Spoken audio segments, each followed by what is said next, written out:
Chapter 810. Jiang Yuqing's expression instantly changed. He stared at Jiang Yuji with an intimidating gaze, and his expression was as dark as water.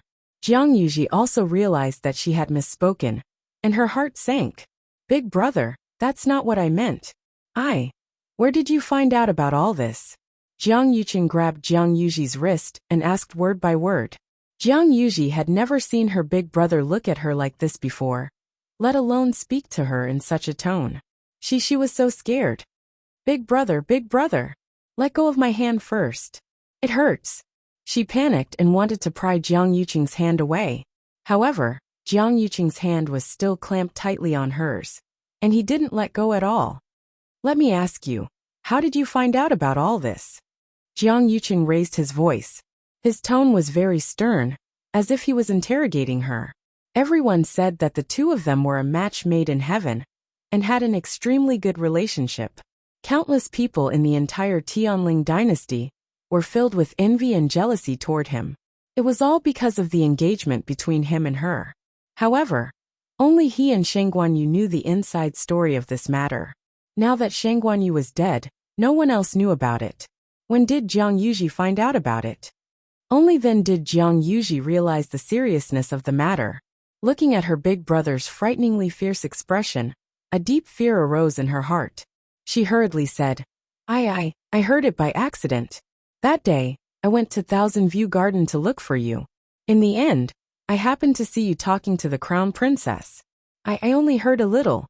Jiang Yuqing knew which day she was talking about. "What else? What else did you hear? What else do you know?" Jiang Yuqing didn't relax at all. It was as if he was interrogating a criminal. No more. Really no more. "Big brother, my hand hurts," Jiang Yuji said repeatedly. Her face was a little pale from the pain, and her eyes were filled with panic. Jiang Yuqing stared at her for a long time. After confirming that she wasn't lying, he finally shook her hand off. Jiang Yuji staggered a step before stabilizing herself with great difficulty. He lowered his head, and saw that his wrist was already bruised. She felt even more wronged. All these years, no matter what she said or did, Big Brother had never treated her this way. Now, she had only mentioned the Empress concubine, and he actually Jiang Yuji was angry and aggrieved. But she knew that she had touched her brother's reverse scale. No matter what, she couldn't say anything more. "This is not something you should know," Jiang Yuqing said coldly. "In the future, don't let me hear it a second time, understand?" Jiang Yuji's body trembled slightly. She quickly nodded, but she didn't even dare to look at Jiang Yuqing. Big Brother was too scary just now. Jiang Yuqing closed his eyes and calmed the waves in his heart. He glanced at Jiang Yuji and saw the wound on her wrist, as well as her cowering appearance. He frowned. Just now, he had lost control of himself and probably scared her. Jiang Yuqing frowned. "As for the matter between you and Xiahou Tingan, have you thought it through?" Jiang Yuji paused in her actions and nodded hesitantly, but her eyes were filled with hatred. "But I must kill that B*th from Chunfeng restaurant." Jiang Yuqing chuckled. "Do you know that that woman has already redeemed herself from Chunfeng restaurant and found another house in the city to stay in?" "What?" Jiang Yuji widened her eyes in shock. Almost instantly, she understood what was going on. Xiahou Tingan is really going to have a woman outside. He really doesn't care about me at all. To think that I kept consoling myself for the entire day, that it was all that B***'s fault, and that Xiahou Tingan only did this because he was drunk and muddle-headed. Who knew that he would do such a thing in the blink of an eye? This is a slap to my face. He wants me to become the laughingstock of the entire Xiling city. Jiang Yuji's fingernails dug deeply into her palms. Was it all fake that he treated me so well in the past? In comparison, what I said just now is simply a joke. She walked out of the door. "Where are you going?" Jiang Yuqing stopped her. Jiang Yuji looked furious. "I'm going to teach that adulterous pair a lesson. I'll make them wish they were dead."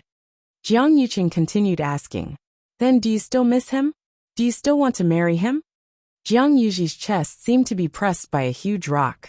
She shook her head hard, and her eyes were red, but there were no more tears. "That's good." Jiang Yuqing then nodded in satisfaction. "I forgot to tell you something. Yesterday night, Xiahou Tingan was chased out of the residence by Xiahou Rong. It turned out that after Xiahou Tingan returned to the residence, he was taught a lesson by Xiahou Rong. Xiahou Rong requested for Xiahou Tingan to come to the Jiang residence to admit his mistake and beg for Jiang Yuji's forgiveness. However, Xiahou Tingan was determined to cancel this marriage. He was very stubborn and wouldn't agree to anything. In the end, Xiahou Rong couldn't take it anymore and chased him out in a fit of rage. He originally wanted to use this to scare Xiahou Tingan, but he didn't expect him to be so stubborn for once and leave the Xiahou residence in the middle of the night. I've already sent someone to find out. He's staying with that girl now.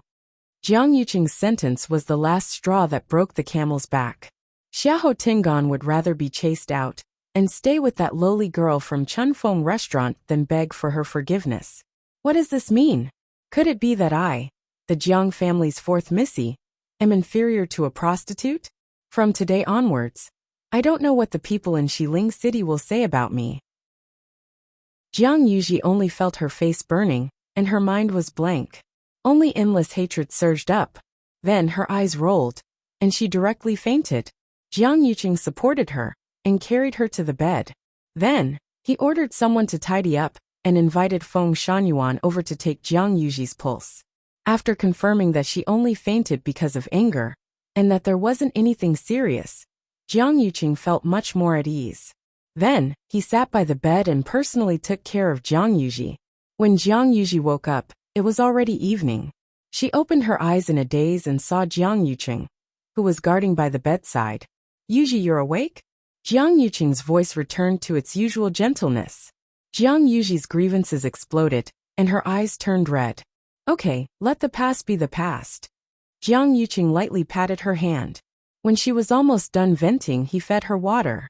Finally, when Jiang Yuji calmed down, he said softly, Brother Jiang, don't worry. What do you think of the Xiahou residence's third young master? Jiang Yuji knew what he meant. She hesitated. Brother, I don't want to go to Xiahou residence anymore. Halfway through her sentence, she saw Jiang Yuqing nonchalantly glancing at her. She suddenly paused and nodded stiffly.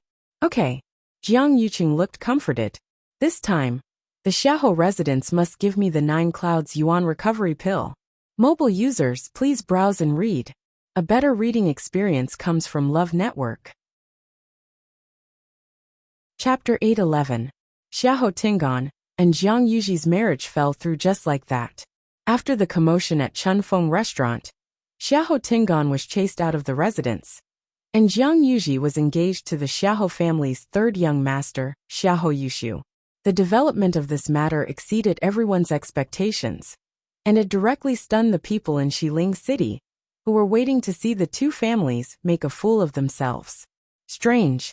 Why is the Jiang family and the Xiahou family still having a marriage alliance after such a thing happened?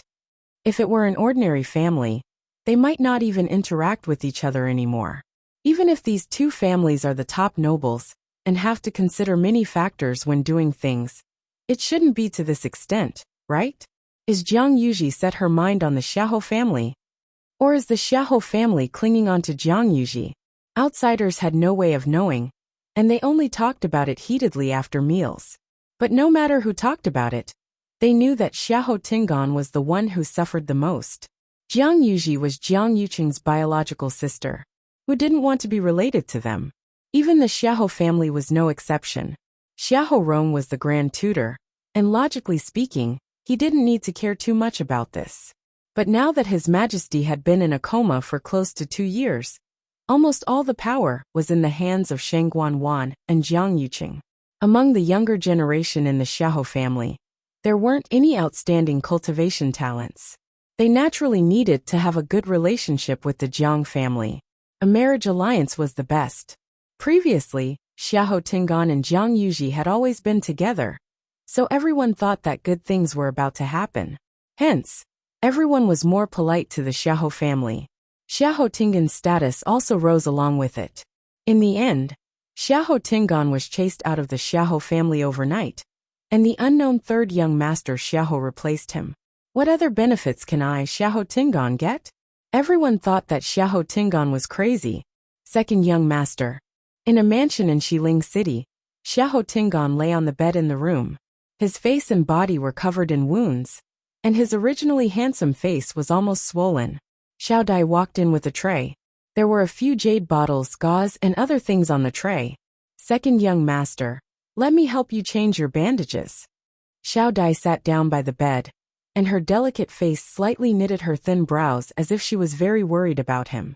Xiahou Tingan originally didn't want anyone to see him like this, but he really needed someone to take care of him. He held Xiao Dai's hand and sighed.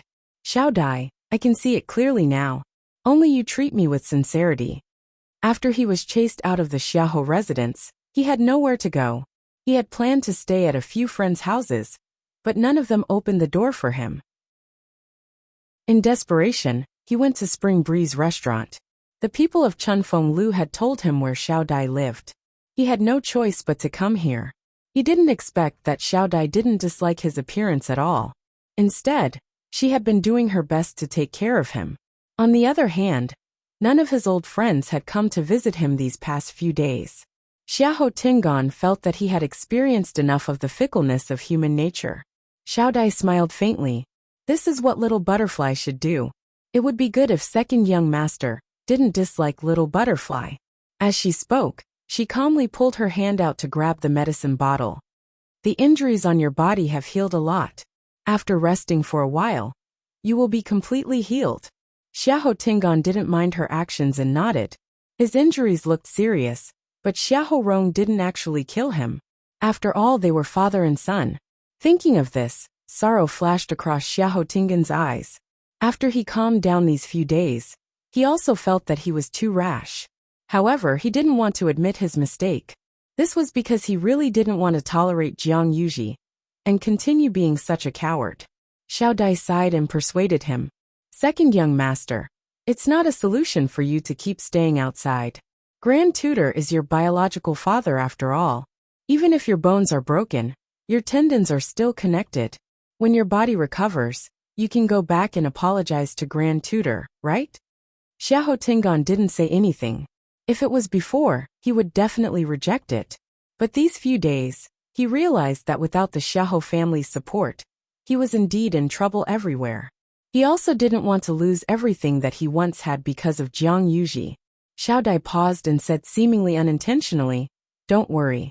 I heard people outside today that third young master is already engaged to fourth Missy Jiang, and they'll be getting married soon." What? Xiahou Tingan suddenly widened his eyes, and his face was filled with disbelief. Jiang Yuji has always liked me, Xiahou Tingan. When did it become that bastard born of a concubine to replace me? Among the people of the same generation in the Xiahou family, I hate this Xiahou Yushu the most. It's only been a few days, and there's actually such a huge change. Xiao Dai covered her mouth in shock. Are you unhappy? Xiahou Tingan didn't know what he was feeling. Jiang Yuji can marry anyone, but it can't be someone from the Xiahou family. Where is this going to leave me? Xiahou Tingan clenched his fists tightly, and his expression changed. Is father really planning to leave the position for Xiahou Yushu by doing this? Xiahou Tingan had always been the most doted on, and everything came too easily. As a result, when he knew that the things that originally belonged to him were snatched away by someone else, he couldn't accept it. When did this happen? Asked Xiahou Tingan darkly. Xiao Dai took half a step back timidly and hesitantly said, "It seems to be the day after you left the Xiahou family. It seems to be the day after you left the estate. Moreover, there are rumors outside that the Xiahou estate offered a very generous betrothal gift as an apology." Xiahou Tingan's brows twitched harshly. 9 Clouds Yuan recovery pill. They still plan to return this thing. Xiahou Tingan was filled with hatred. I originally planned to leave that thing for myself to use. All along, my cultivation talent was very average. Because of this, the Xiahou family was very unhappy with me both openly and secretly. He had waited for so long and endured so many grievances, all for the sake of this 9 Clouds Yuan recovery pill. But now it's all gone. He lifted the blanket and was about to get up and walk out. But after taking 2 steps, his legs turned to jelly, and he fell down. Xiao Dai hurriedly went to help him. Second young master, you didn't. Move aside. Xiahou Tingan pushed her away. Then he forced himself to stand up and limped out of the room. I want to take back the 9 Clouds Yuan recovery pill. It's mine. Nobody can snatch it from me. Behind him, Xiao Dai looked at Xiahou Tingan's back view and smiled undetectably. The undercurrents in Xiling City were turbulent, but the mystic forest was quiet and peaceful. Even the few people underground were the same.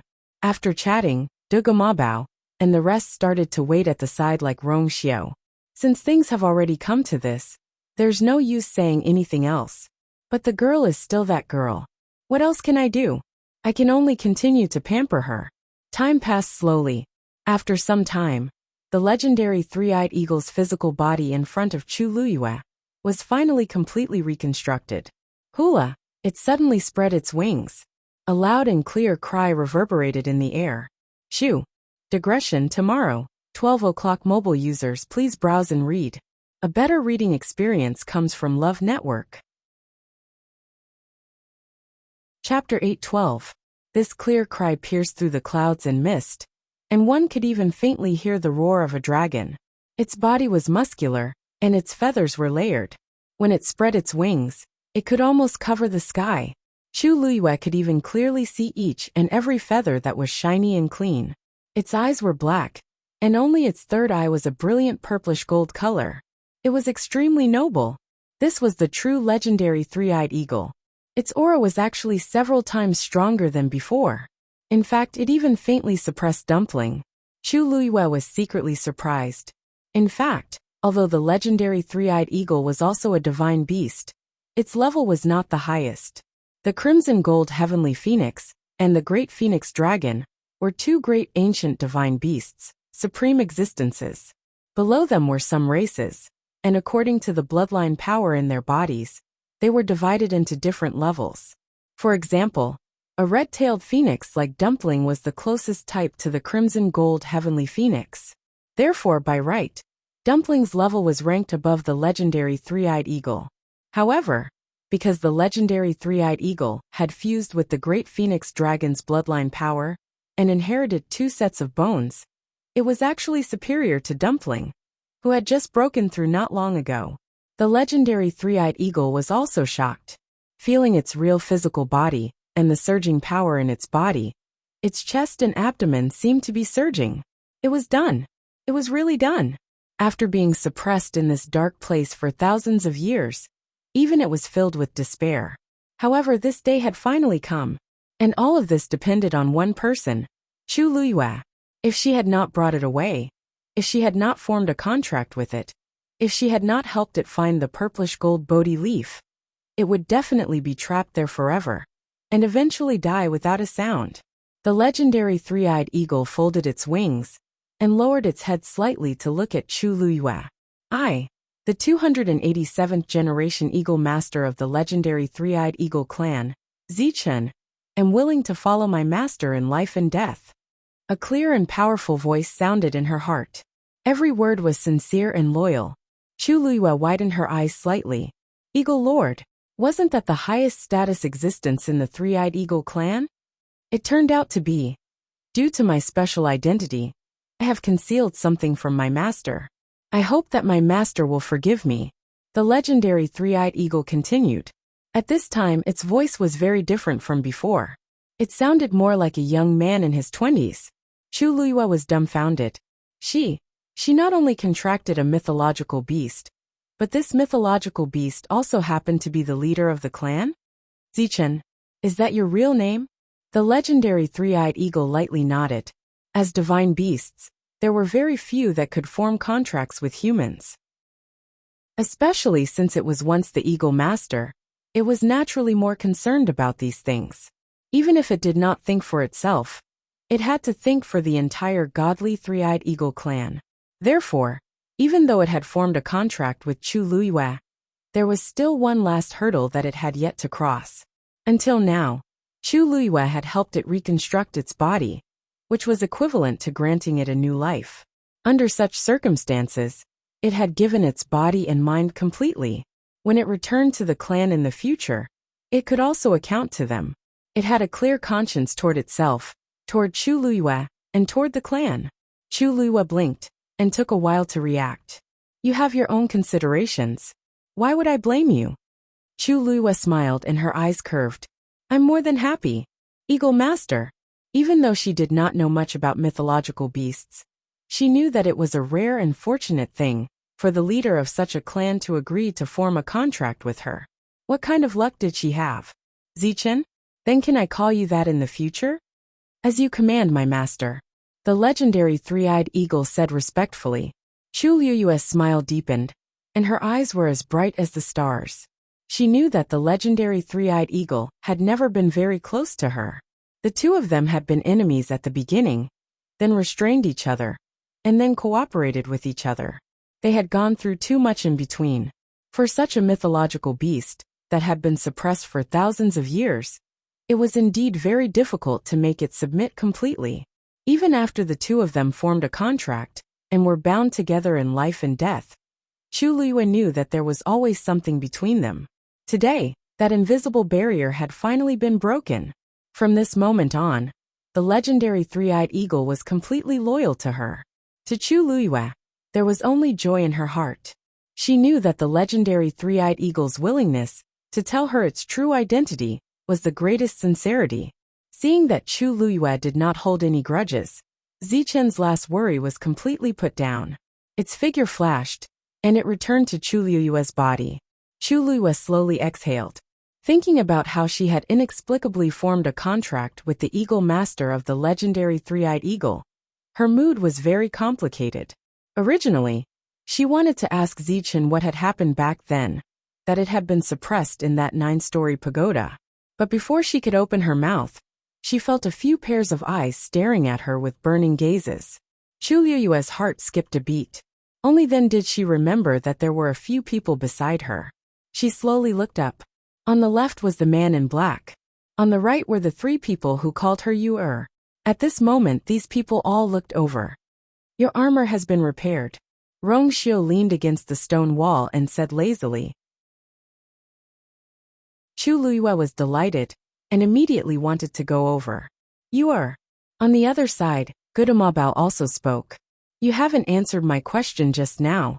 Chu Luiyue stopped in her tracks. She looked at the man in black, and then looked at the 3 people. For a moment, she was in a difficult position. For some reason, she faintly felt that the air seemed to be filled with killing intent. Should she go and take back her pure gold armor first? Or should she go and ask those people what exactly they did with her? Chu Luiyue was a little conflicted. She had an inexplicable premonition in her heart. These people all seemed to be very important to her. Even she herself didn't know where this thought came from. But after it appeared, it couldn't be dismissed. Chu Luiyue hesitated for a moment, but she still lifted her leg and planned to go and take back her pure gold armor first. After all, she had seen the big master twice. In comparison, he seemed to be more credible. Rong Xiu's lips curled up slightly as he looked up at the few people opposite him. Dugumabao's little face darkened. Lan Xiao couldn't help but touch his face. It was really strange. Rong Xiu was wearing a mask now and didn't show his face. How did he still win? Could it be that he had become ugly? Or that girl didn't look at his face anymore? Thinking of this, an ominous premonition suddenly surfaced in Lan Zhao's heart. That girl had changed her body now, and her memories were also in a mess. She might have really changed. At this moment, Chu Luiyue had already walked in front of Rong Xiu. He handed the pure gold armor over. Chu Luiyue carefully took it and looked around carefully. She realized that the broken part on it had really been repaired. She looked up at the man in black in front of her and said gratefully, "Thank you, big master." As soon as she said that, she heard a voice behind her. In this world, there are very few people who can completely repair such a yuan instrument. Since we've met, why don't you take off your mask and show your true face? Mobile users, please browse and read. A better reading experience comes from Love Network. Chapter 813. It was Dugumabao's voice. As his voice fell, the surroundings fell silent for a moment. Chu Luiyue's heart skipped a beat, and she couldn't help but glance at him. It was impossible for her not to be curious. However, based on this first master's temperament, she was afraid that he wouldn't agree. If he was willing to reveal his true appearance, He wouldn't have worn a mask when he came. Indeed, just as this thought flashed through her mind, she heard the first master say with a faint smile, "It's precisely because not many people can do it that we have to be even more careful, isn't it?" Duga Mabao sneered. "Could it be that you're so determined to reject it, because you're guilty?" Rong Xiu raised his eyebrows slightly. Was he trying to shift all his anger onto him? 99% of those who don't want to reveal their true appearance are ugly. Lan Xiao interjected calmly. That person can't be trusted. Come over quickly. Chu Luiyue was speechless. Why did she seem to have become one of them for no reason? She coughed and explained. Seniors, I recognize this person. Seniors, I recognize this great master. He has helped me several times before. Seniors, you don't have to be too worried. If this man was plotting something against her, he was too patient to have laid the groundwork for such a long time. Lan Xiao choked. Seeing how Chu Luiyue trusted Rong Xiu completely, he couldn't help but scold in a low voice. Sly. Rong Xiu was wearing a mask and refused to reveal his true appearance to Yu. They thought that he didn't have much contact with her. Who knew that he had already made his move? From this, it seemed that he had helped her a lot with this identity. Anyone could see that his so-called help was obviously to win the lass's trust. This way, even if he didn't reveal his true appearance, the girl would still trust him completely. Pooh! How shameless! Chu Luiyue actually wanted to see how this first master looked like. However, if these people couldn't persuade him, she naturally couldn't. All of the people present were stronger than her, and she was the weakest among them. How could she have the right to speak? Chu Luiyue saw that the atmosphere was a little stiff, so he decided to change the topic. How should I address you all? Lan Xiao pointed at himself. I am. Tell me who you are first. We will naturally say who we are. Duga Mabao suddenly spoke and interrupted Lan Xiao. Lan Xiao looked at him strangely. Didn't Rong Xiu say that the girl still remembered him? Why was he still asking? Diwu Zhangzi gave Lan Xiao a look. The Bao wasn't asking for an answer. He was clearly asking for the girl's attitude. If she admitted it, it would prove that she trusted them. If you don't admit it, then there would be a lot of trouble today. Lan Xiao then understood. He calculated in his heart, and instantly felt that this question was very necessary. Thus, the three of them looked at Chu Luiyue and waited for her answer. Chu Luiyue's eyebrows twitched.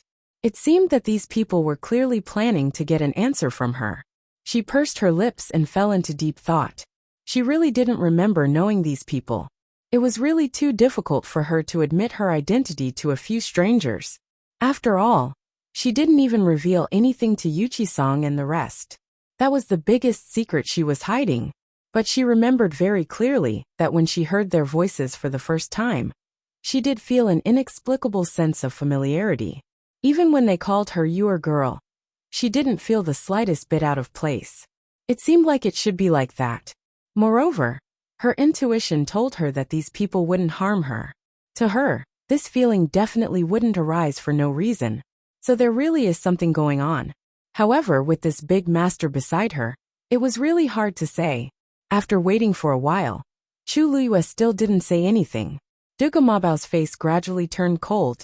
The aura around him quickly turned cold, as if the surrounding air was going to freeze. Then he actually turned around and left. Lan Xiao and Diwu Zhangzi were both shocked. Why are you leaving all of a sudden? Duga Mabao said coldly. Why are you staying here if you don't leave? Looking at that girl, it was obvious that she didn't trust them. Thinking about how he rushed over in a hurry, Duga Mabao was even angrier. He shouldn't have come. Diwu Zhangzi chased after him and said in a voice that only the few of them could hear. Aya, it's not like you don't know her. She forgot. She had forgotten all of them. Wasn't it normal that she didn't trust them now? Didn't they see that she didn't even recognize Rong Xiu? Lan Xiao couldn't help but say. That's right. Why are you angry with her? You've waited for so many years and finally met her. Why do you have to make such a fuss? If you want to leave, leave by yourself. I'm not leaving. Who knew what Rong Xiu was planning to do if he was leaving? Upon hearing that, Duga Mabao walked even faster. Seeing that his figure was about to disappear into the darkness, Chu Luiyue's heart skipped a beat, and she suddenly blurted out. Debao! Stop fooling around. Duga Mabao suddenly stopped in his tracks. Lan Xiao and Diwu Zhangzi widened their eyes in shock. Rong Xiu's gaze moved slightly. The entire space was dead silent. Chu Luiyue was dumbfounded after shouting that. What did she just say? She called him Dabao. And told him to stop fooling around? Chu Luiyue's vision went dark. She didn't even know how she managed to yell that out. She just blurted it out naturally after seeing that scene. Any one of these people who stood up would probably be a big shot, who could summon the wind and summon the rain. Not only did she not answer the other party's question directly, she even used such a tone to speak to them like this. Chu Luiyue felt a chill on her neck. Although she had always been bold and unbridled, she still knew her place. She knew very well who she could offend, and who she couldn't. If she shouted that out, based on the other party's bad temper, how would he deal with her? Just as Chu Luiyue was feeling uneasy, Duga Mabao turned around. That adorable little face was filled with astonishment and ecstasy. Ecstasy? Chu Luiyue closed her eyes hard, and looked over again. Could it be that she saw wrongly because of the distance? Who would have such a reaction after being shouted at like that? Duga Mabao couldn't help but ask. What did you just say? Chu Luiyue tried her best to make her smile look sincere. I don't. Before she could finish speaking, she saw that Duga Mabao's eyes were actually red. His eyes were flickering, and he actually looked like he was crying. Chu Luiyue was dumbfounded. What was going on? Before she could figure it out, Duga Mabao wiped his tears and said stubbornly, At least you have a conscience. Chu Luiyue was speechless. Digression. It was so stuffy that she couldn't breathe.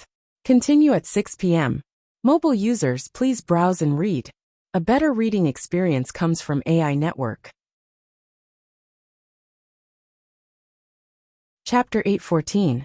Chu Luiyue didn't understand. She really didn't understand. Since when did the world become like this? She had been speaking nicely just now, but the other party was indifferent. When she accidentally flipped out, the other party felt that it was especially good, although it wasn't appropriate to describe him as crying tears of joy. Chu Luiyue's mind was blank now, and she couldn't think of any other words. That, she spoke hesitantly, not knowing what to say for a moment. Dabao, it didn't sound like a big name. When that young man called him that just now, his expression didn't seem very good. But why did he seem very happy when she called him that? What about me? What about me? Girl, there's still me.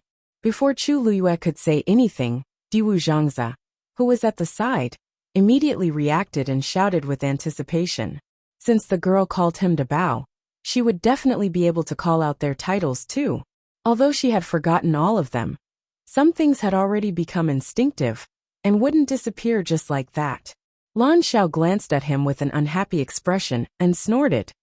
Children who know how to cause trouble get sweets. If it were any other time, Duga Mabao would definitely fight with Lan Xiao after hearing this. But he was in a good mood now, and couldn't be bothered to argue with Lan Xiao. He didn't even look at Lan Xiao and replied confidently, Cause trouble. Go ahead, who's stopping you? See if the girl called you or not. Lan Xiao gritted his teeth, and controlled his expression with great difficulty. I'm not going to argue with a kid. This face was his favorite recently, and he couldn't ruin it casually. Not worth it, really not worth it. Duga Mabao couldn't be bothered to be angry with Lan Xiao now. His heart was filled with pride and joy now. Although he was already trying his best to control it, a smile still appeared from the corner of his eyes. Faced with Diwu Zhangzi's passionate question, Chu Luiyue's eyelids twitched. Shout what? Bao. She really didn't remember. God knows how she managed to say that out loud just now. Now, she could basically confirm that she did know these people before. However, it was still a mystery as to what their relationship was. The strength of these three people was tyrannical. Even if she was once at her peak, she was still not enough to look at in front of them. Logically speaking, she should be very respectful to these three people. But just now she really blurted it out. How bold must she be to dare to do this? Diwu Zhangzi waited for quite a while. Seeing that Chu Luiyue still hadn't spoken, he began to feel a little anxious. Lass, think about it again. It's me. My name has 4 words. He's Diwu Zhangzi. Duga Mabao said directly. Diwu Zhangzi's expression froze, and the veins on his forehead throbbed. Dabao. What are you doing? Can't you see that she can't think of anything? It's already not easy to remember me. Why do you guys have such high expectations? Besides, my name also has 4 characters. If she could really remember your name, would she still need to remind her? Duga Mabao pointed at Lan Xiao. He is. I'm Lan Xiao. Lan Xiao was very straightforward. He directly reported his name and rolled his eyes at Duga Mabao. Chu Luiyue was a little embarrassed. Now among these 3 people, she only didn't know Dabao's name. She quickly searched in her mind. There didn't seem to be any powerful people with these names in the Tianling dynasty. From their appearance, there didn't seem to be anyone who matched these people.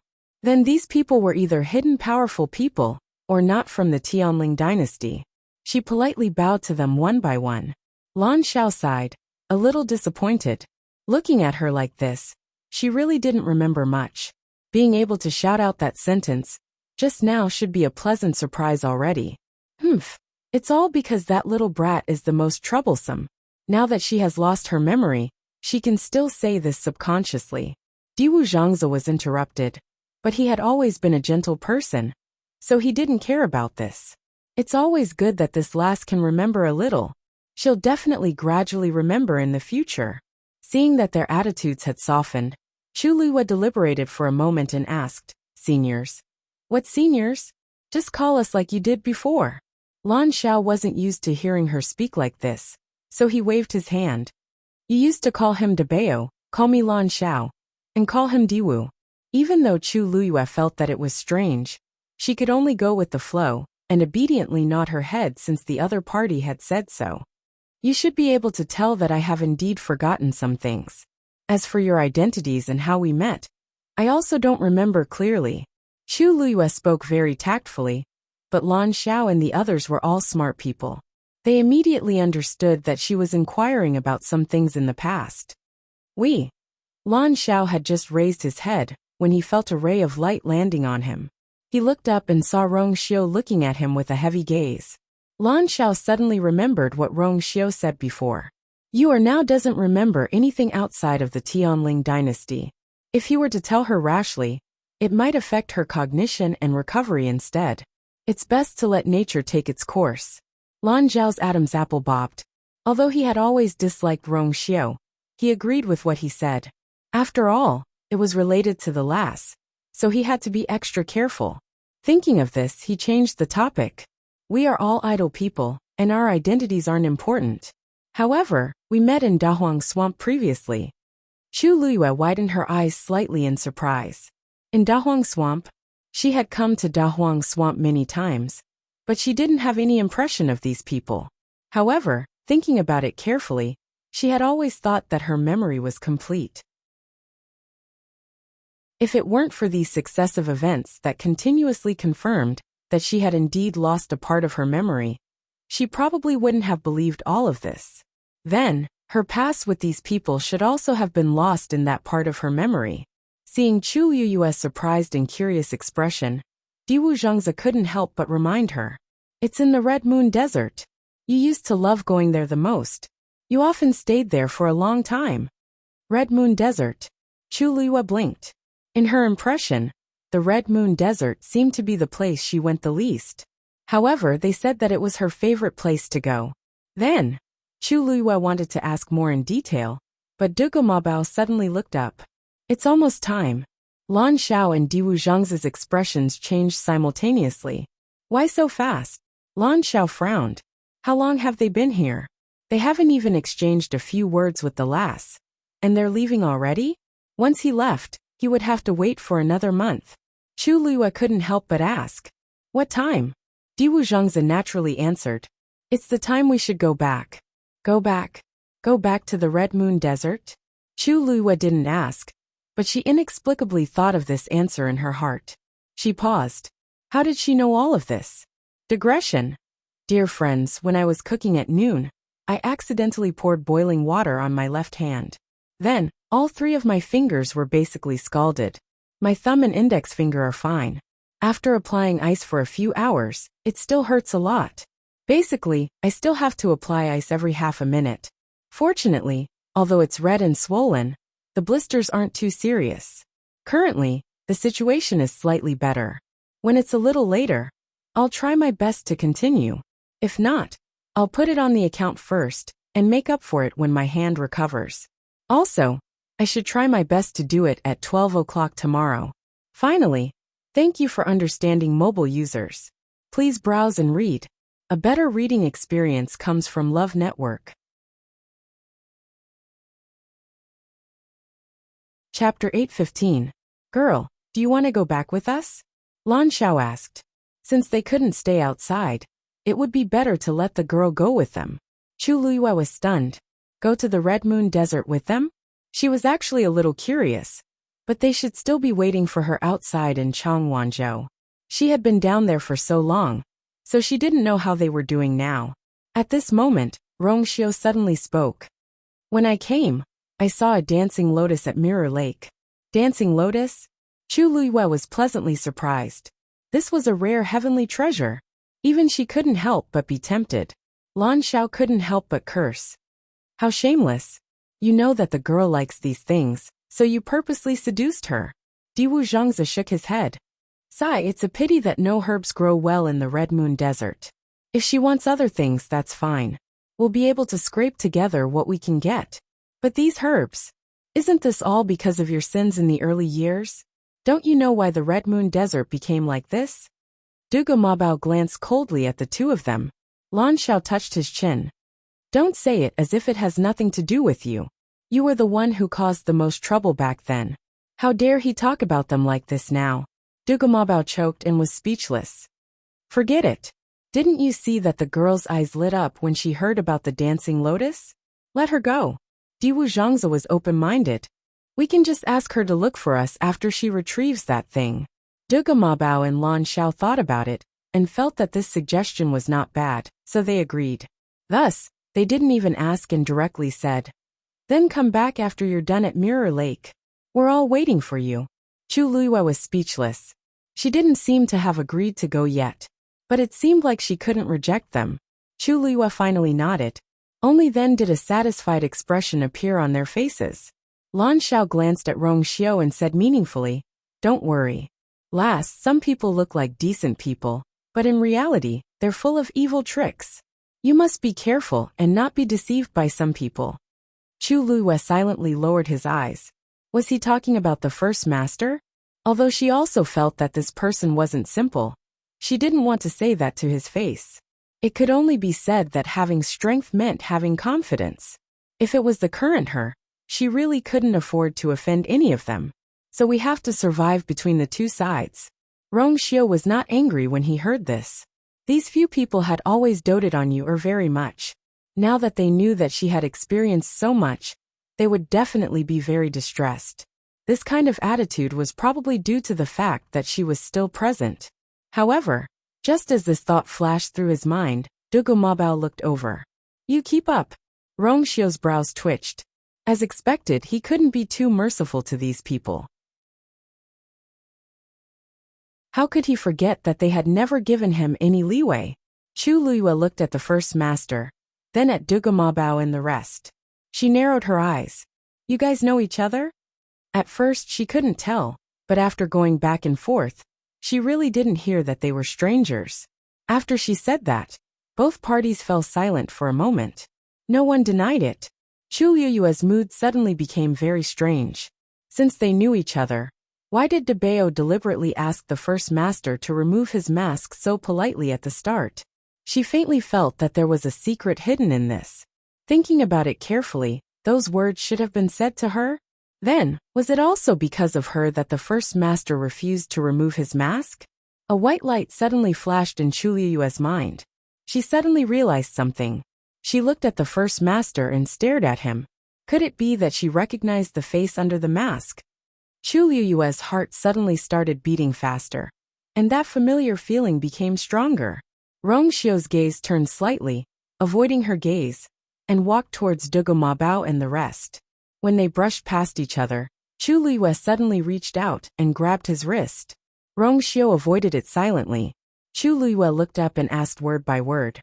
What are you afraid of, first master?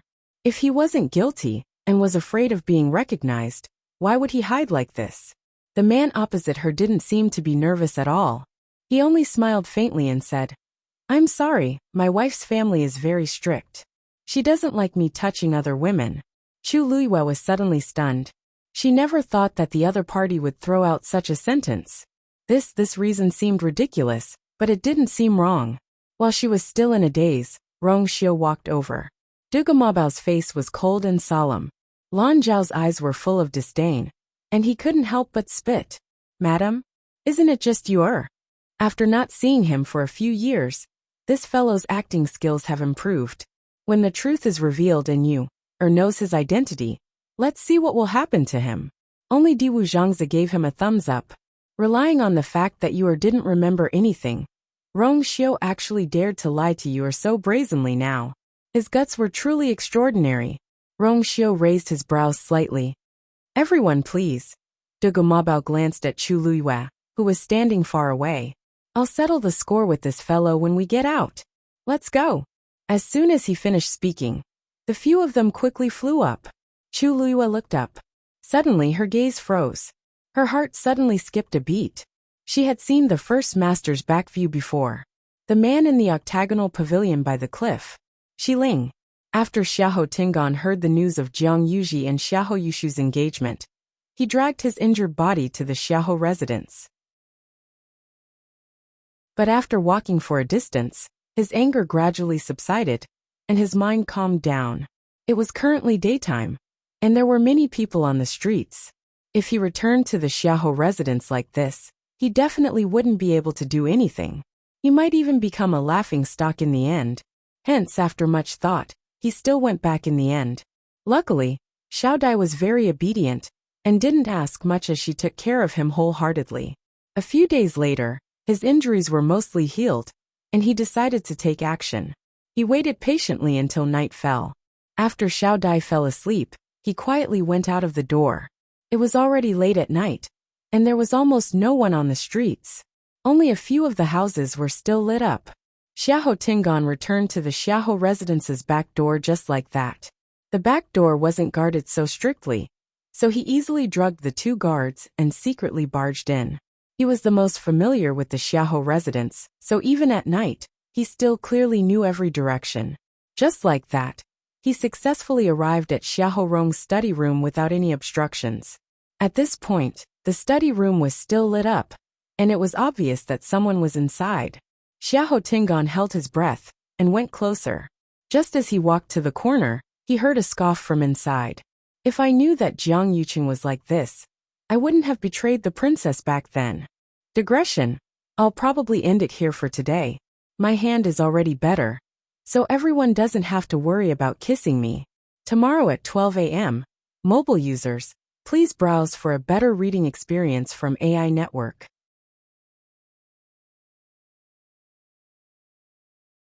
Chapter 816.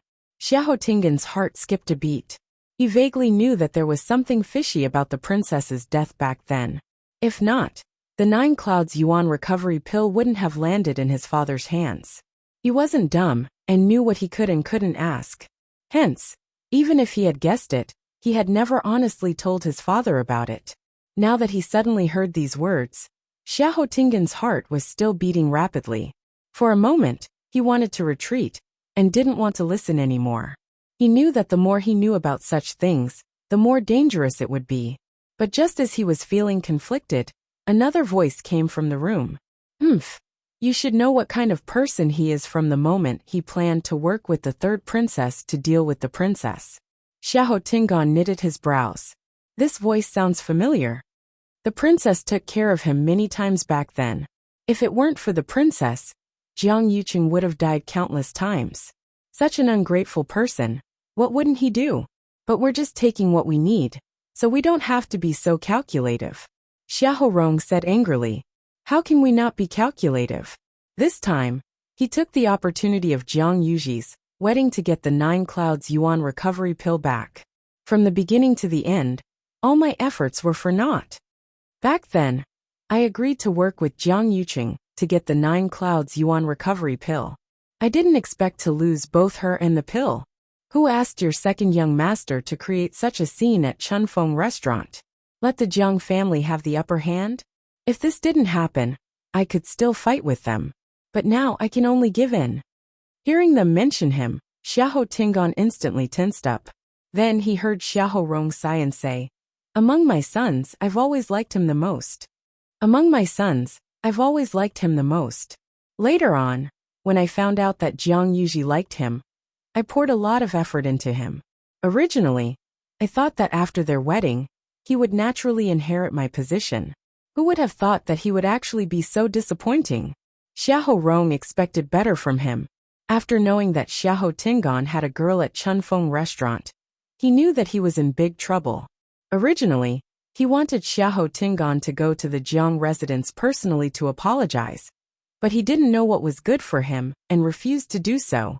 In the end, he was chased out of the Xiahou residence. Hearing this, Xiahou Tingan felt very upset. Just as he was hesitating whether to admit his mistake, he heard another man laugh. "So what if I don't live up to expectations? Wasn't there still third young master? In my opinion, he is much more mature than your second young master. From the beginning to the end of his marriage with Jiang Yuji, he had performed extremely well." It was said that he had been going to the Jiang residence to accompany Jiang Yuji every day for the past few days, and their relationship had developed quite well. Xiahou Rong smiled. "You're right. In the past, because of his mother's lowly birth, I never paid much attention to him. He had been keeping a low profile all these years. I didn't expect him to be so capable. Compared to his second brother, he was much better. After this, second brother would probably be crippled. It would be good to let him wake up on his own."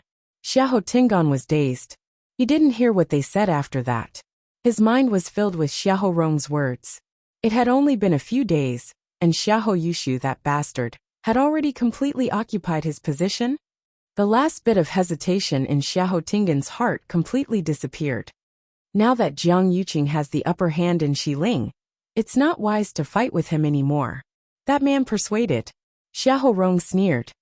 "If you force me into a corner, I'll just reveal everything that happened back then. If I didn't help to forge the document, how could the princess have moved the 13 Yu guards out of Xiling back then? As long as the 13 Yu guards were around, Jiang Yuqing couldn't have succeeded. If he keeps forcing me, don't blame me for fighting to the death with him." Xiahou Tingan pressed his chest as his heart beat crazily, and his eyes were filled with shock. I see. When the princess got into trouble back then, the 13 Yu guards were indeed not in Xiling. Everyone only knew that something happened at the border. So the princess sent the 13 Yu guards to investigate, but they never returned. Not long after, Jiang Yuqing directly announced that the 13 Yu guards had betrayed their master and ordered them to be killed. Other than the most important few people, nobody knew why the princess sent all 13 of them out back then. According to her past habits, she would usually send a few people out and leave someone beside her. I didn't expect my father to be the one behind this. The current Jiang Yuqing can't be compared to the past. Even if you say those things now, who would believe it? The princess's death is linked, and you and I are just one of the links. Once he said that, the two people in the room didn't speak for a long time. After some time, that man seemed to be planning to leave. Forget it. Don't mention this in the future, lest you attract more trouble. Before he could finish speaking, a strange sound came from the yard. Who is it? Xiahou Rong hollered in the room. He immediately rushed out of the room. Xiahou Tingan's heart was about to jump out of his throat, but then he realized that the sound came from another direction. The moment Xiahou Rong came out, he saw a black figure flash past quickly. He cursed in his heart and immediately chased after it. Previously, he specially asked the servants to leave and ordered that nobody could enter this place. In addition, he was filled with anger whenever he talked about Jiang Yuqing, which caused them to be careless and not even know that someone secretly came here. I don't know how much of what I just said was heard. Thinking of this, Xiahou Rong became even more nervous, and his heart burned. If someone finds out and spreads it, the consequences will be unimaginable. The person in the room also followed closely behind Xiahou Rong and left. However, he didn't chase after Xiahou Rong. Instead, he changed directions and left this place with a few leaps. Xiahou Tingan originally wanted to see who that person was, but he was worried that his identity would be exposed, so he didn't dare to move. Hence, he only saw that person's blurry back view in the dark.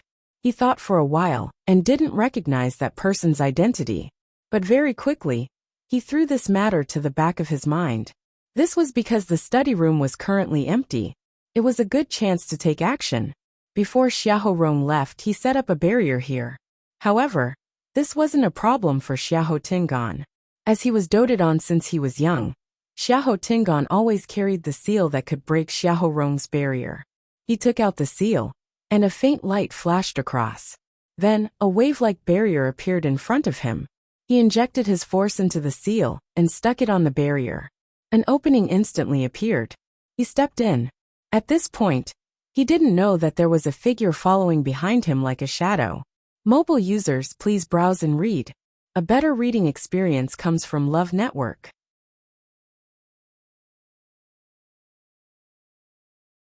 Chapter 817.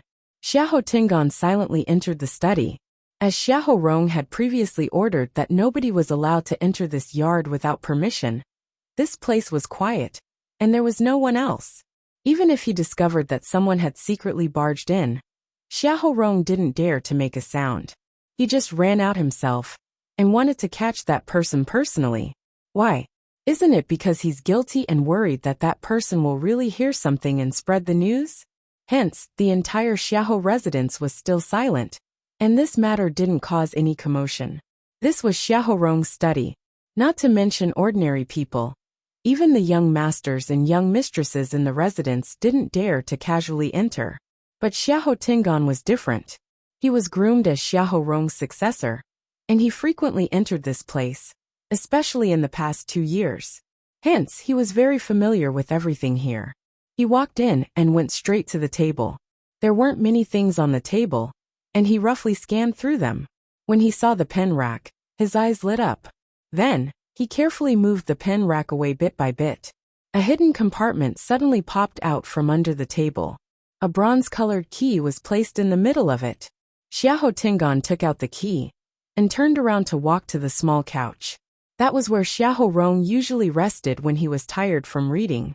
Walking to the side of the small couch, Xiahou Tingan's hand rubbed the side for a while, and he heard a cautious sound. The head of the small couch suddenly split open from the middle. Another hidden compartment popped out. A palm-sized black lacquered wooden box was quietly placed in the secret compartment. At first glance, this black wooden box looked very normal. But if one looked closely, they could see that it was covered with a layer of extremely faint silver light patterns. Xiahou Tingan knew that the 9 Clouds Yuan recovery pill was placed in the wooden box. The layer of silver light patterns on the outside was the barrier that this black wooden box carried. He had previously heard his father mention that this 9 Clouds Yuan recovery pill was the only 9th grade pill passed down from Taizu, and it was very precious. As for this black wooden box, it was personally created by the great ancestor. Even the barrier on it was personally set up by him. After thousands of years of inheritance, this barrier might have loosened, but every emperor would strengthen it. Hence, this seal was still very strong until today. It was precisely because of this that the black wooden box had an extremely dense aura, and it was extremely easy for others to find it. Hence, Xiahou Tingan came here today to directly take away the pills inside. Naturally, he couldn't deal with this barrier with his own strength alone. But he had the key. Most importantly, there was a drop of Empress concubine's blood on the key. Therefore, it was able to easily break through the barrier and open the door to this thing. Looking at the black wooden box in front of him, Xiahou Tingan swallowed his saliva with much difficulty. His throat was dry, and his eyes sparkled with excitement. He was so nervous that his hands were covered in sweat. He hurriedly wiped them on his body before holding the key and inserting it into the lock on the wooden box. Crack! With a crisp sound, the lock fell to the ground. Xiahou Tingan held his breath and slowly opened the box. A red pill the size of a longan was quietly placed inside. On it, there were 9 clear golden lines. It was indeed the 9 Clouds Yuan recovery pill. A strong fragrance wafted through the air. Xiahou Tingan lightly took in a breath and immediately felt refreshed. Even the force in his body seemed to have become active. He was secretly shocked. A ninth-grade pill indeed lives up to its name. If I really consume this pill, it'll definitely be easy to strengthen my bones and raise my cultivation. Xiahou Tingan suppressed the agitation in his heart and stretched his hand toward the 9 Clouds Yuan recovery pill. But at this moment, a cold wind suddenly blew over. Xiahou Tingan only felt a black figure flash across his eyes, and the 9 Clouds Yuan recovery pill disappeared. He was shocked and immediately raised his head to look. A mysterious person in a long robe was holding the 9 Clouds Yuan recovery pill in his hands. The other party covered himself up so tightly that he couldn't even tell his gender, let alone his appearance and figure. Xiahou Tingan was shocked and furious as he immediately pounced forward. However, the other party easily avoided his actions, kept the 9 Clouds Yuan recovery pill, and turned to leave without any reluctance. That person moved like a ghost, and Xiahou Tingan didn't even see the other party's actions clearly before he disappeared. Seeing that the person ran away, Xiahou Tingan didn't dare to shout and hurriedly chased after him. But once he rushed to the door, he realized that the night sky outside was pitch black, and he couldn't see any traces of that person at all. Everything happened too quickly, and Xiahou Tingan felt that he was still immersed in the excitement and joy of obtaining the 9 Clouds Yuan recovery pill a second ago. The next second, he was killed halfway, and everything was gone. Even if he wanted to chase after him, he didn't know where to go. Xiahou Tingan's heart was filled with hatred and anger as he clenched his fists tightly, making cracking sounds. He spent so much effort and went through so much trouble to come here and find the 9 Clouds Yuan recovery pill. But he didn't expect it to be snatched away so easily. His anger was stuck in his chest, and it was so stifling that it was about to explode. Xiahou Tingan originally wanted to leave just like that, but he remembered that he hadn't cleaned up the mess yet, so he could only accept his fate and return. Looking at the empty black wooden box, Xiahou Tingan even wanted to die. Never in his wildest dreams would he have thought that he would be plotted against. That person clearly followed him here.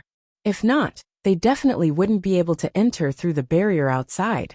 The other party was waiting for him to find the 9 Clouds Yuan recovery pill before taking the chance to take action.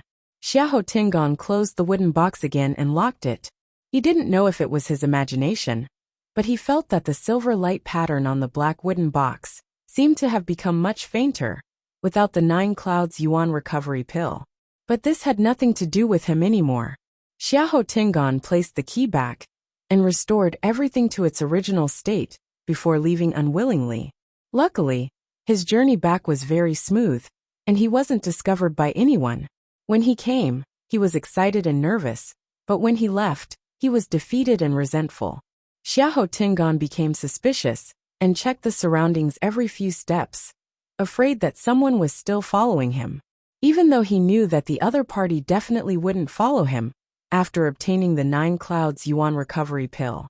But the trauma in his heart couldn't be removed. When he returned to his residence, Xiao Dai was still sleeping soundly on the bed. But Xiahou Tingan's eyes were wide open, and he didn't sleep for the entire night. The disappearance of the 9 Clouds Yuan recovery pill would be exposed sooner or later. By then, I would definitely be listed as one of the suspects. I originally wanted to use this 9 Clouds Yuan recovery pill to raise my Yuan meridian level and abilities.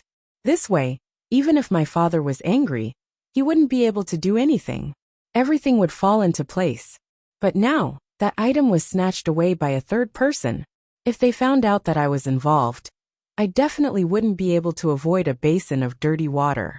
Xiahou Tingan thought for a long time. If it really doesn't work, I'll use the truth of the princess's death as a threat. Digression, my hand is much better. I'll continue updating at 6 p.m. Mobile users, please browse and read. A better reading experience comes from Love Network.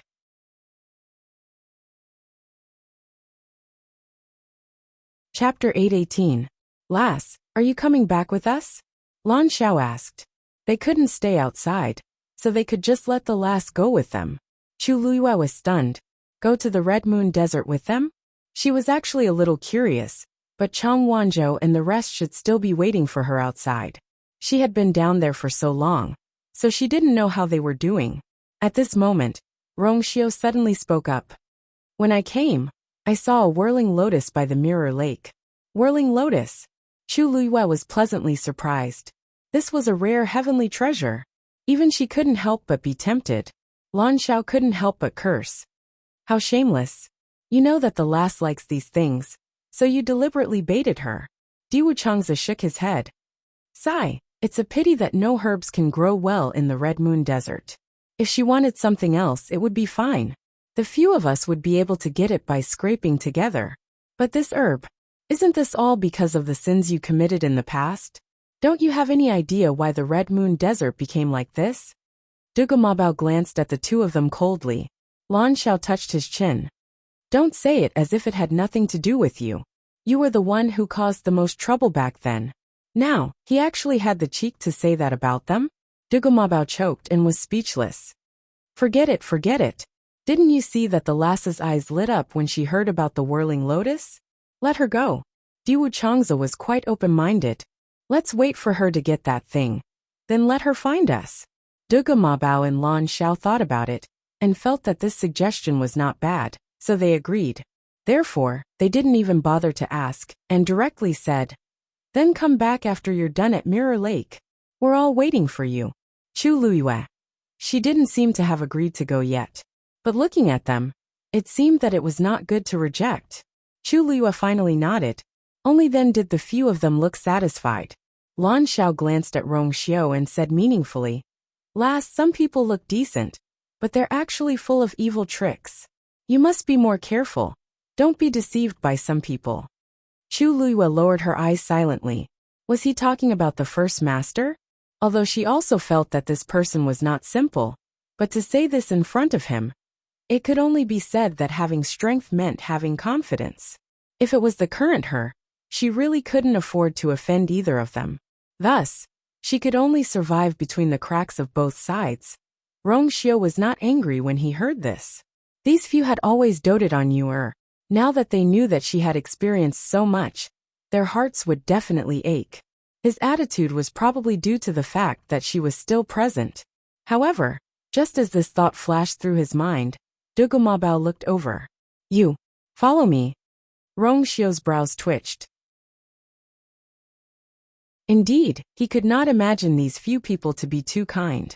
How could he have forgotten that they had never given him any leeway? Chu Luiyue looked at the first master, then at Dugu Mabao and the others and narrowed her eyes. You know each other?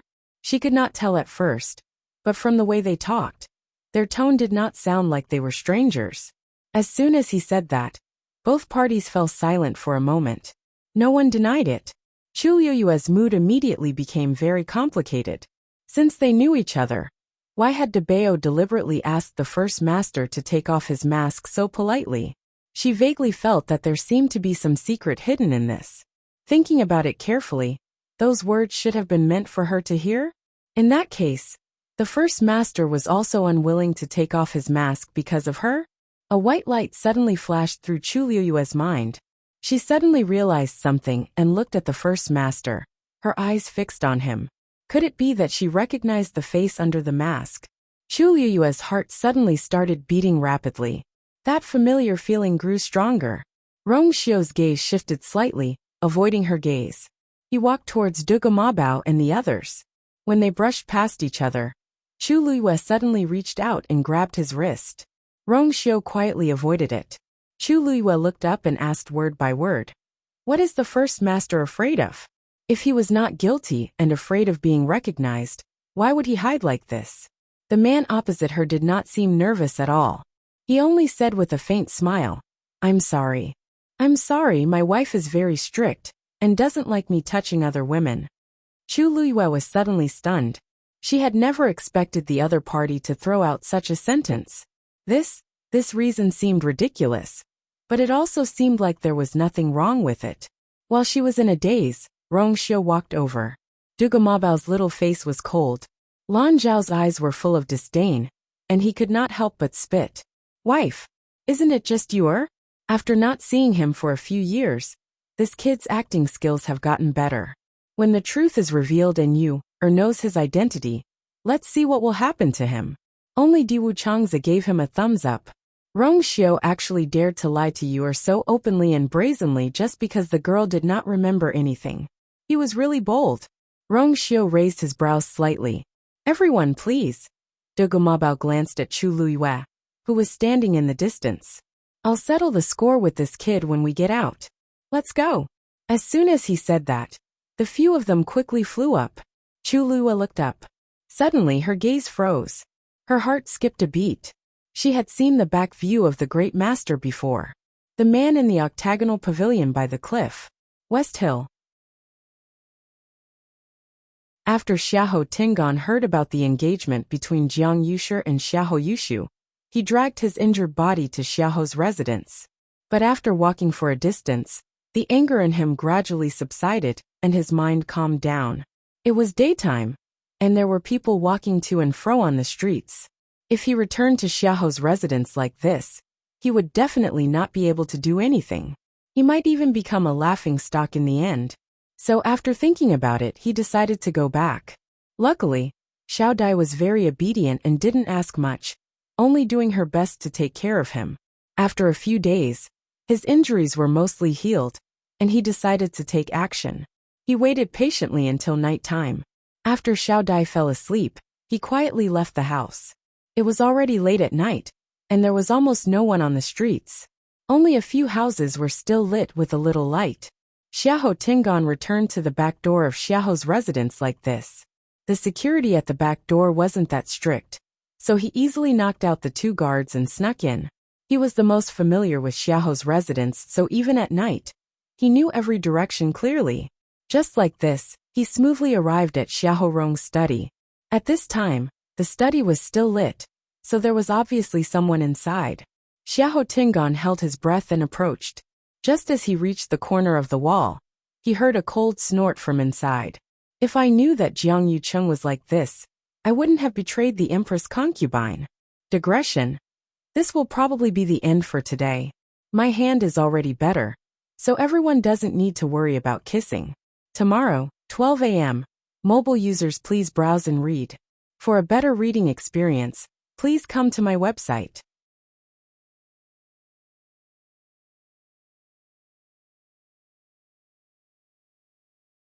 Chapter 819.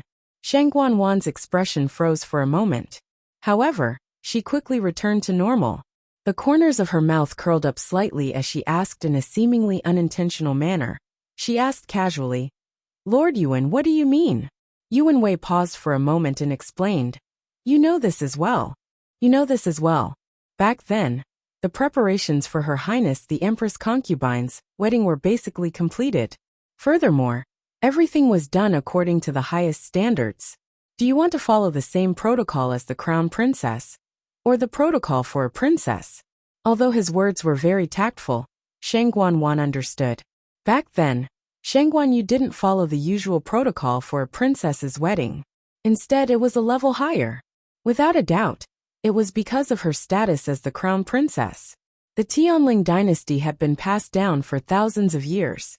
When the successive emperors got married and ascended the throne, they would hold a grand ceremony. Generally speaking, regardless of whether it was a princess or a prince, the treatment for ascending the throne was the same. However, Sheng Guanyu's wedding was even grander than before. This was because she was the second person in the entire Tianling royal family to have the Tianjin Yuan meridian after Taizu. And because of this, even though countless manpower and resources were spent on the preparations for that wedding, no one in the entire Tianling dynasty had any complaints or criticisms.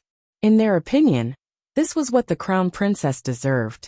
And now, this person had changed to Sheng Guanwan. Although Sheng Guanwan was in power now, she hadn't reached the same level as the crown princess back then. Therefore, logically speaking, it should be carried out according to the protocol for a princess. However, Yuan Wei still asked out of caution to prevent any mistakes. Sheng Guanwan sat on the seat of honor with her hands crossed in front of her. Although her expression was very calm, her hands were tightly clenched in her sleeves. In her opinion, This question was an insult to her. Since young, Shangguan had been better than her in every aspect. From as small as a brush to as big as a palace. In every aspect, Shangguan had always been better than her. Now that Shangguan was finally dead, she had completely stepped on her bones. She had thought that she would be able to surpass Shangguan forever, but she gradually realized that this was not the case. For example, the wedding ceremony. Of course, she wanted to follow the same standards as Shangguan, but she couldn't do that, because she knew too well what kind of trouble such a choice would bring her. After a moment of silence, Shangguan spoke. She tried to make her voice sound calm. How can this consort compare to eldest sister? Let's proceed according to the princess etiquette. The corners of her mouth curled up slightly, but her eyes were cold. Yuan Wei nodded slightly. Yes, everything is in accordance with His Highness's orders. Also, he paused and seemed to want to say something but hesitated. Shangguan raised her eyebrows. Is there anything else, Lord Yuan? This humble subject does indeed have one more thing to ask Your Highness.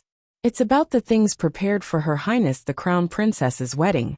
Some of them have been dealt with, but there are still some that haven't been touched. For example, there are some treasures that were specially selected for the wedding. How do you plan to deal with them? Back then, Shangguan wedding was extremely luxurious and honorable. Every item used was a treasure that was carefully selected. Any one of them was extremely precious. From what Shangguan knew, the red carpet they had prepared to welcome the bride was specially woven with the most luxurious ice gold velvet, with countless rubies embedded on it. It could be said that it was priceless and priceless. Just a red carpet was already so luxurious. There was no need to talk about the other items. They were all extremely honorable. Now, Yuan Wei was asking her if she wanted to use something like this. On one hand, the crown princess had an accident on the eve of the wedding, so these items weren't suitable to be used. But on the other hand, these items had all been prepared with a lot of money and manpower. If they were really covered in dust, it would be troublesome to prepare new ones. Shangguan suppressed the anger in her heart, lowered her eyes and sighed softly. After all, those are eldest sister's items. This consort will definitely feel sad when she sees them. There's no need to use them. Just keep those items properly. Yuan Wei's expression changed slightly. Actually, he originally thought that Shangguan would be willing to use a portion of them. This wasn't entirely a matter of money and so on. When the Tianling royal family got married, there were actually many items that wouldn't be customized. Instead, they would use the previous items. On one hand, it was to show the inheritance of power. On the other hand, it was to show that they were connected by blood. However, he didn't expect that Shangguan would refuse to use all of them. Your Highness, if we were to replace all of them, I'm afraid it would be a little rushed. This is something that Lord Yuan needs to deal with. Do you want this consort to personally worry about these issues? Shangguan was already full of impatience, and her tone was a little cold. Yuan Wei understood and immediately said tactfully, Yes. Your Highness, please don't worry. This humble official will do his best. Shangguan's anger subsided slightly, but there was still a hint of coldness in her eyes. If Your Highness doesn't have anything else to instruct, this humble official will take his leave first. Shangguan waved her hand. Yuan Wei bowed, then retreated and walked out. Shangguan's anger still hadn't subsided even after his figure completely disappeared outside the door. Yuan Wei's trip this time was simply to disgust her. She kept calling him Empress concubine. He had already been dead for almost 2 years. What else was there to say? Alright, don't think about those useless things. It's better to think of a way to recover your Yuan meridian as soon as possible. A hoarse and cold voice suddenly sounded in her mind. Shangguan shuddered, and fear flashed across her eyes.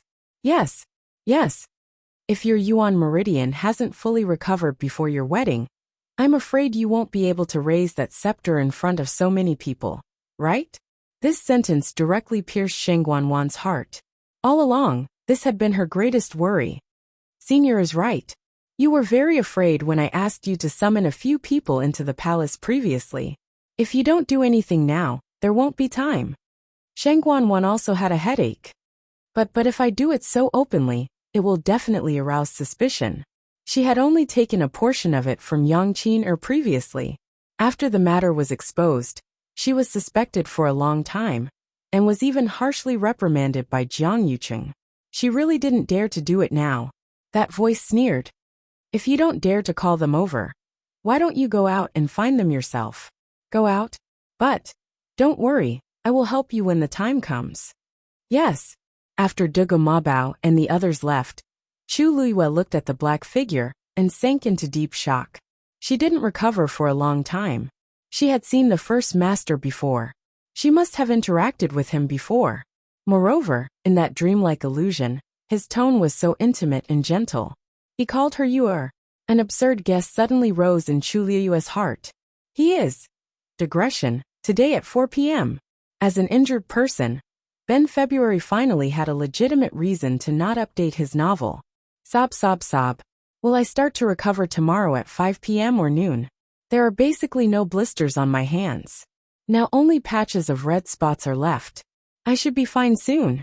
Love mobile users, please browse and read. A better reading experience comes from Love Network.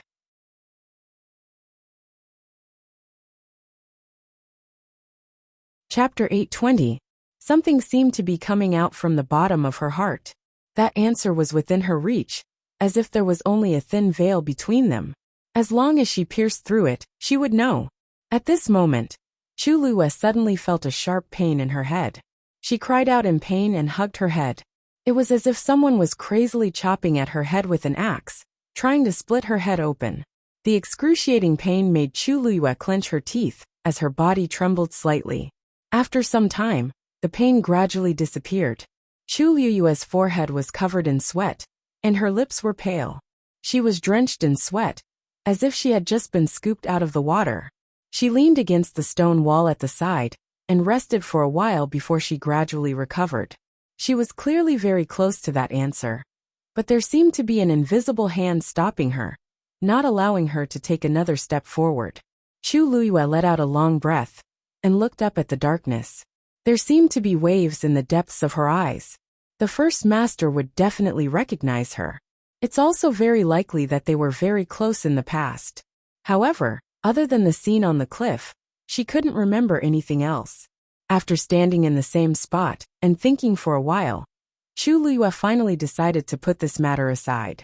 Not only master, but De Bao and the other two's identities were also a mystery. I'll ask them properly when I see them again.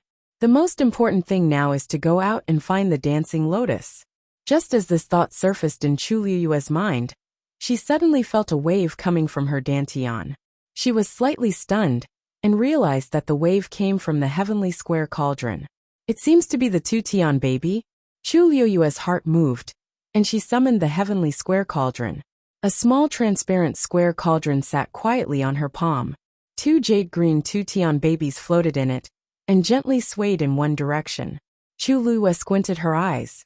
Is it talking about the dancing lotus's location? Dumpling. With a command, a red color flashed across her eyes. Dumpling appeared in front of her. Chu Luiyue looked at its wings, and the wounds on them were almost healed. The divine beast's recovery ability was strong to begin with. In addition, Dumpling was a red-tailed red phoenix with an extremely strong bloodline. Naturally, it was needless to say. In addition, the two-tian baby had now submitted to Chu Luiyue. The power it had left behind would not cause any harm to Dumpling. On the contrary, it would be even more beneficial. As long as one did not look carefully, one would not be able to tell that he had been injured. Chu Luiyue felt slightly relieved. Hula! Dumpling spread its wings, and Chu Luiyue jumped onto its back. Go! Chu Luiyue shouted. Dumpling let out a clear cry and flapped its wings. He leaped into the air. Screech! This clear sound of breaking through the clouds immediately attracted the attention of the few people waiting outside. The few of them seemed to have sensed it, and looked up in unison. That already withered one Yeshan suddenly started to break inch by inch and silently turned into powder. It scattered with the wind. Chini narrowed his eyes. Lei Laosi looked at his big brother excitedly, and when he saw his big brother's expression, he became even more agitated. Chang Wanzhou's eyes were fixed on her. His soft, short blonde hair covered most of his eyes, but there was a rare hint of nervousness on his handsome face. Mu Hongyu was originally cultivating, but when she heard the sound, she quickly opened her eyes. Song Tsong, who was beside her, already couldn't help but take 2 steps forward with respect in its eyes. Yi Ranran acutely sensed the change in the surrounding atmosphere, and his eyes lit up as he asked Mu Hongyu softly, "Are you coming? Is Lu Yu coming out?" The moment he said that, a gigantic figure rapidly rushed out from below. The sharp sound of something breaking through the air was heard. A red tail swept across the sky like a fire. It was the red-tailed phoenix. Everyone looked over and saw a girl standing on the red-tailed phoenix's back. Her shoulders were straight as she stood against the wind, and her black hair fluttered in the wind. If it wasn't Chu Luiyue, who else could it be? After staying in the dark space for too long, she still wasn't used to it when she suddenly came out. Luckily, it was before dawn, and the blue sky revealed a faint light. Chu Luiyue closed her eyes and quickly saw the scene in front of her clearly. She scanned the area from the corner of her eyes and saw that the entire mystic forest below had withered. At a glance, it was silent and had a sinister aura. Not far from the gradually dissipating mother tree, there were a few people standing. "Lu Yu." Mu Hongyu couldn't hold it in and shouted first. She kept waving at Chu Luiyue excitedly and joyfully. "Lu Yu, we're here." Yi Ranran was also so agitated that his face flushed red. It's really her. She really came out. After such a long wait, nobody knew what kind of torture they went through in their hearts. But it was worth it just for this moment. Chang Wanzhou pressed his lips together. Even though he didn't have much of an expression on his face, his amber-like eyes seemed to be twinkling with stars. "I know. I've always known. She will definitely be safe and sound." Lei Laoxi's hanging heart finally relaxed as he waved his fists and laughed out loud. "Ha ha ha ha. I knew it. I knew it. What kind of person is Her Highness?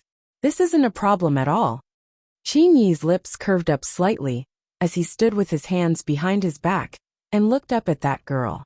She was like a god of war that came back from hell, as she exuded a valiant and cold aura from head to toe, making people subconsciously submit to her. Even if she was in a dangerous situation, she would definitely think of ways to solve all her difficulties and stand up again. This is the Her Highness we've been following. Seeing these few people, Chu Liyue's heart suddenly felt warm. In an instant, all her limbs and bones seemed to be smooth. No matter what the situation is, there will always be people waiting for me relentlessly.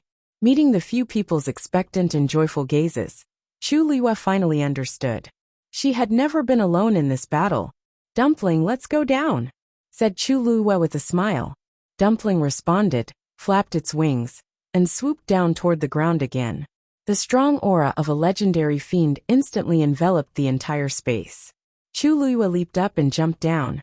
Mu Hongyu and Yi Ranran immediately rushed forward, but when they reached Chu Liyue, they widened their eyes in disbelief and stared at her without blinking. "Lu Yu? Lu Yu? It's really you."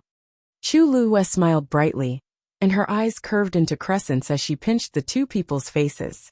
"Of course it's really me." Mu Hongyu was slightly better, but Yi Ranran's eyes directly reddened. That's great. I thought." As he spoke, his voice already sounded like he was about to cry. Chu Liyue's heart warmed up. "Don't worry, I'm fine. Aren't I perfectly fine?" She then looked up at the remaining 3 people. Countless emotions gathered in her heart, and in the end, they turned into one sentence. "Thank you for being willing to wait for me. I'm back." A better reading experience came from the Love Network.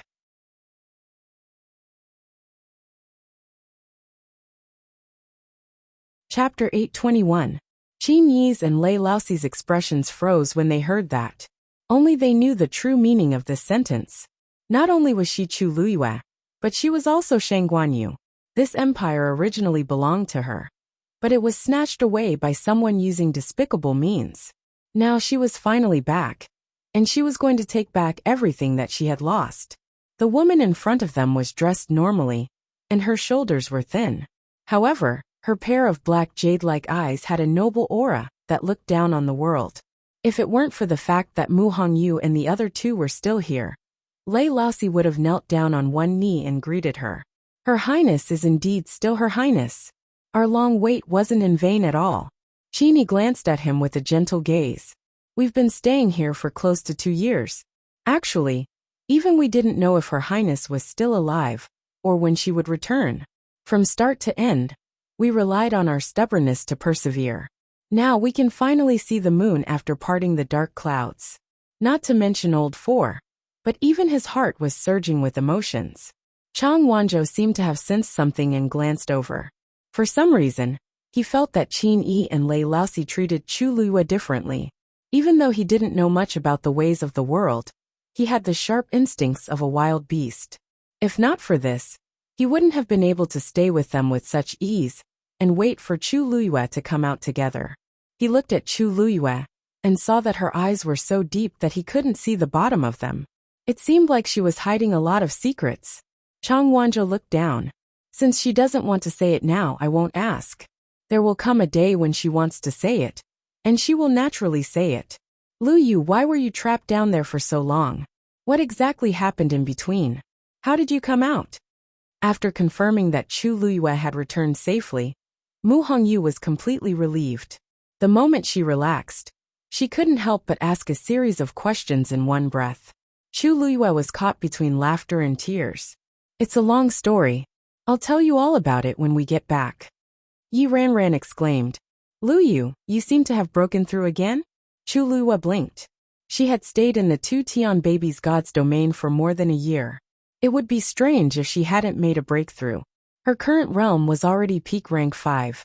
He was only one step away from becoming a rank 6 warrior. In fact, she had already felt that she had touched that invisible barrier several times before. It was just that she didn't have the time to focus on breaking through, so she suppressed it.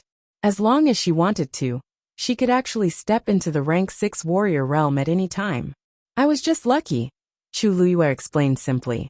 Yi Ranran's round little face was full of amazement.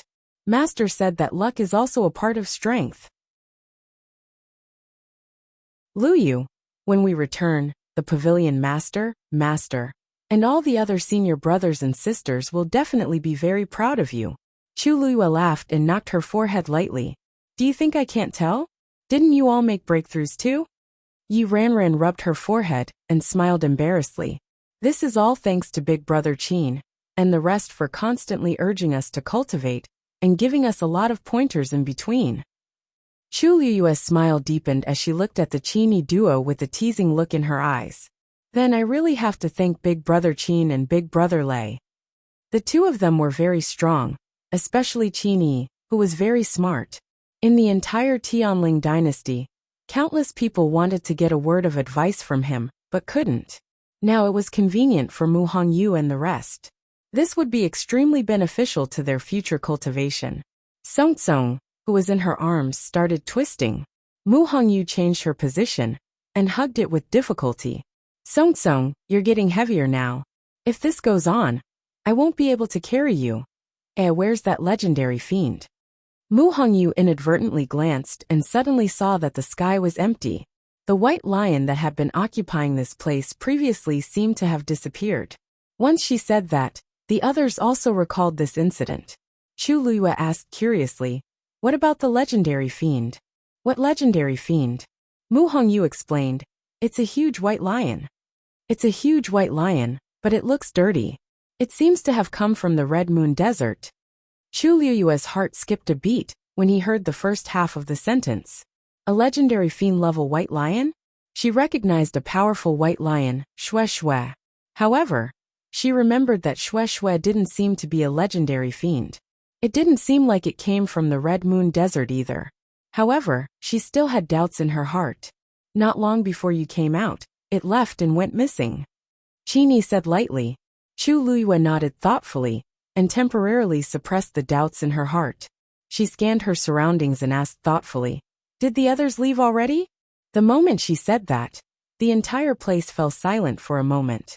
Qini said lightly, Shangguan and the others thought that you were dead, so they quickly left with their men, leaving only the few of us here. Chu Luiyue nodded. This is something that Shangguan would do. Originally, senior brother Zhu Hong and the others wanted to stay and wait for you.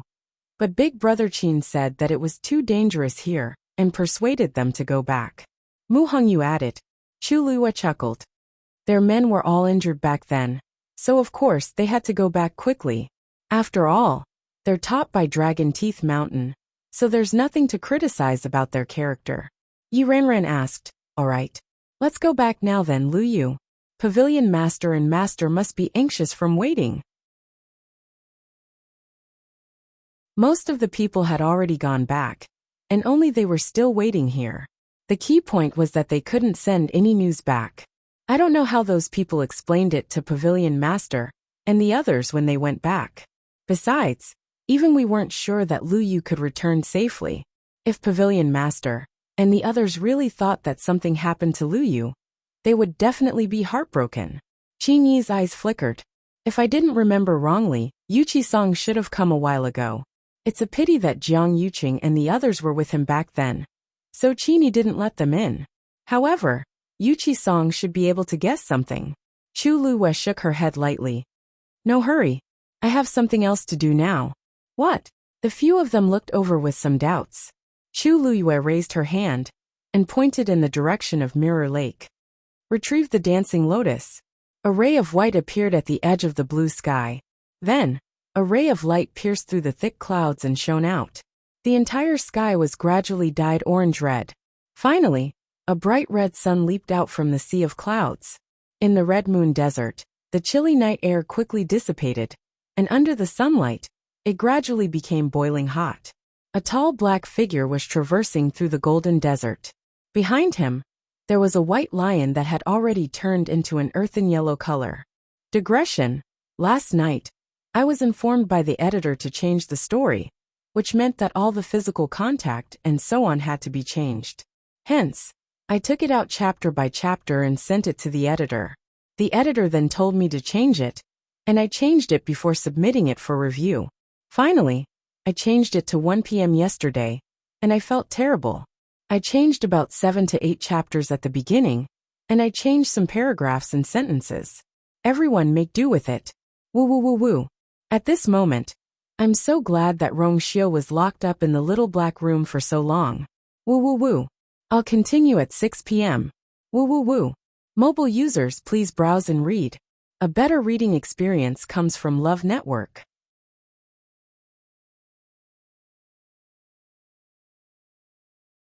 Chapter 822. The master and servant walked forward. The sun was scorching, and the sand was boiling hot. However, Rong Xiu's footsteps were very stable and maintained the same speed. If someone was here and looked carefully, they would see that Rong Xiu's feet didn't touch the quicksand. With every step he took, there was half an inch of distance between his feet and the sand. It looked like he was walking in the desert, but he was actually walking in the air. He didn't leave any traces behind. Xue Xue followed behind and did the same. Looks like you didn't waste these few years. You've already cultivated your movement skills to such a level. Dugamabao's voice sounded as if it was right beside his ear. Rong Xiu smiled. Thank you for your praise, senior. Dugamabao snorted. They wanted to teach this kid a lesson, but they realized that their previous methods were no longer a threat to him. Rong Xiu was already very relaxed when dealing with all of this. However, no matter how they asked, Rong Xiu refused to reveal what happened to Yu and insisted on waiting for her to tell them herself.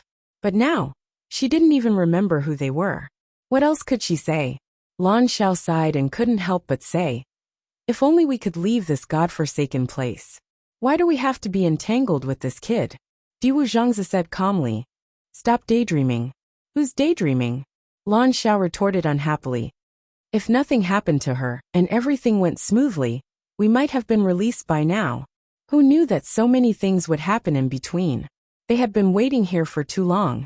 It wasn't easy for them to meet a girl and see a glimmer of hope. It was obvious that they had to wait from the beginning again. There's no need to think about it now. She hasn't even broken through to become a stage 6 warrior. Diwu Zhangzi paused, and his tone became more serious. More importantly, she doesn't have the Tianjin Yuan Meridian anymore. As soon as he finished speaking, the surroundings fell silent. Dugamabao and Lan Xiao were speechless. because this was what they were most worried about.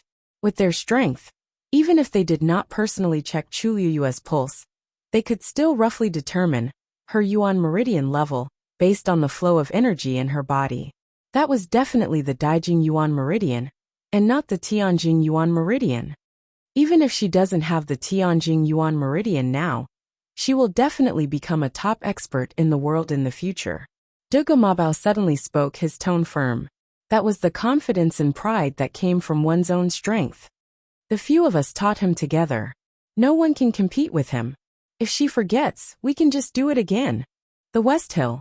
The Jiang mansion had been very lively recently. On the one hand, he had to prepare for the wedding of the eldest young master and the third princess. On the other hand, he had to prepare for the marriage between the fourth miss and the Xiahou family.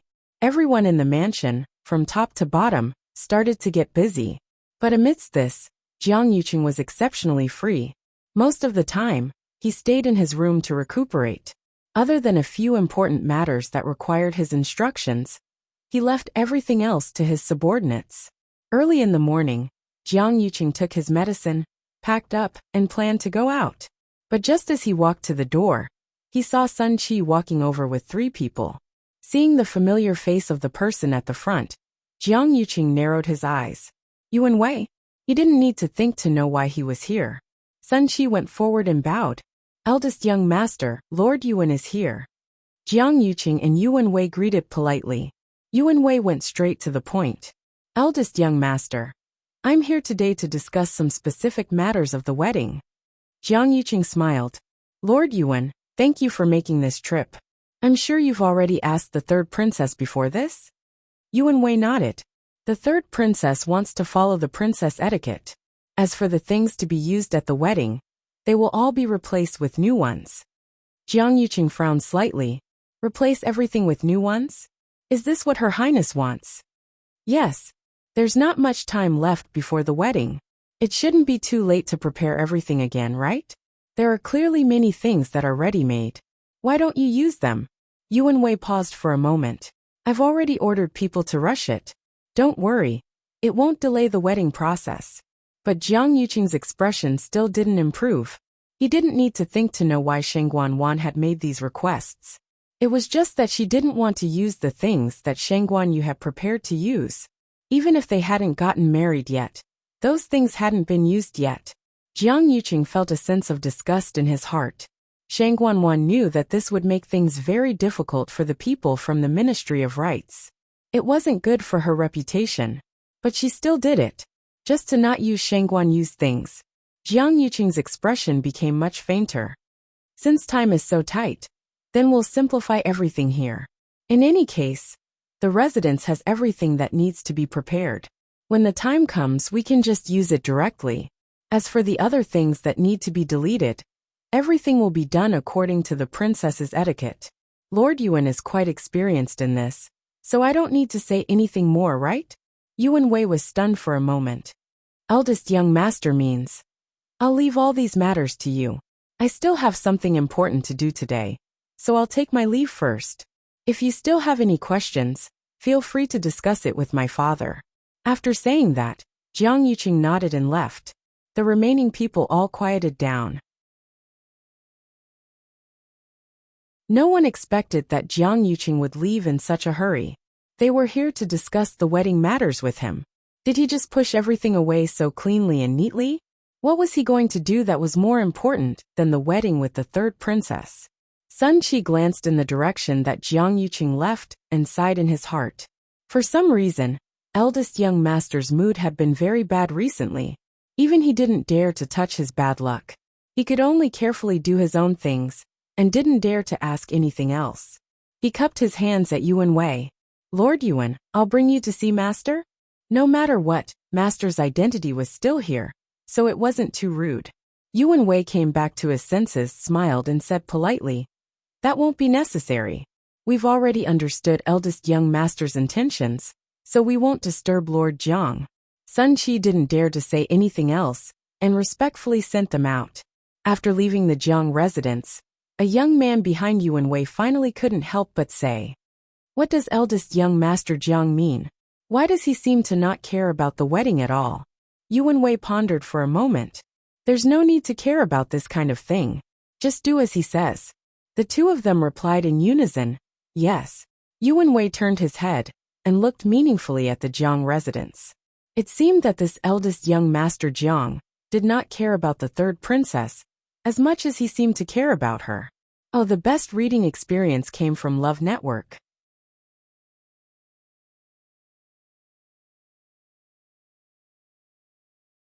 Chapter 823.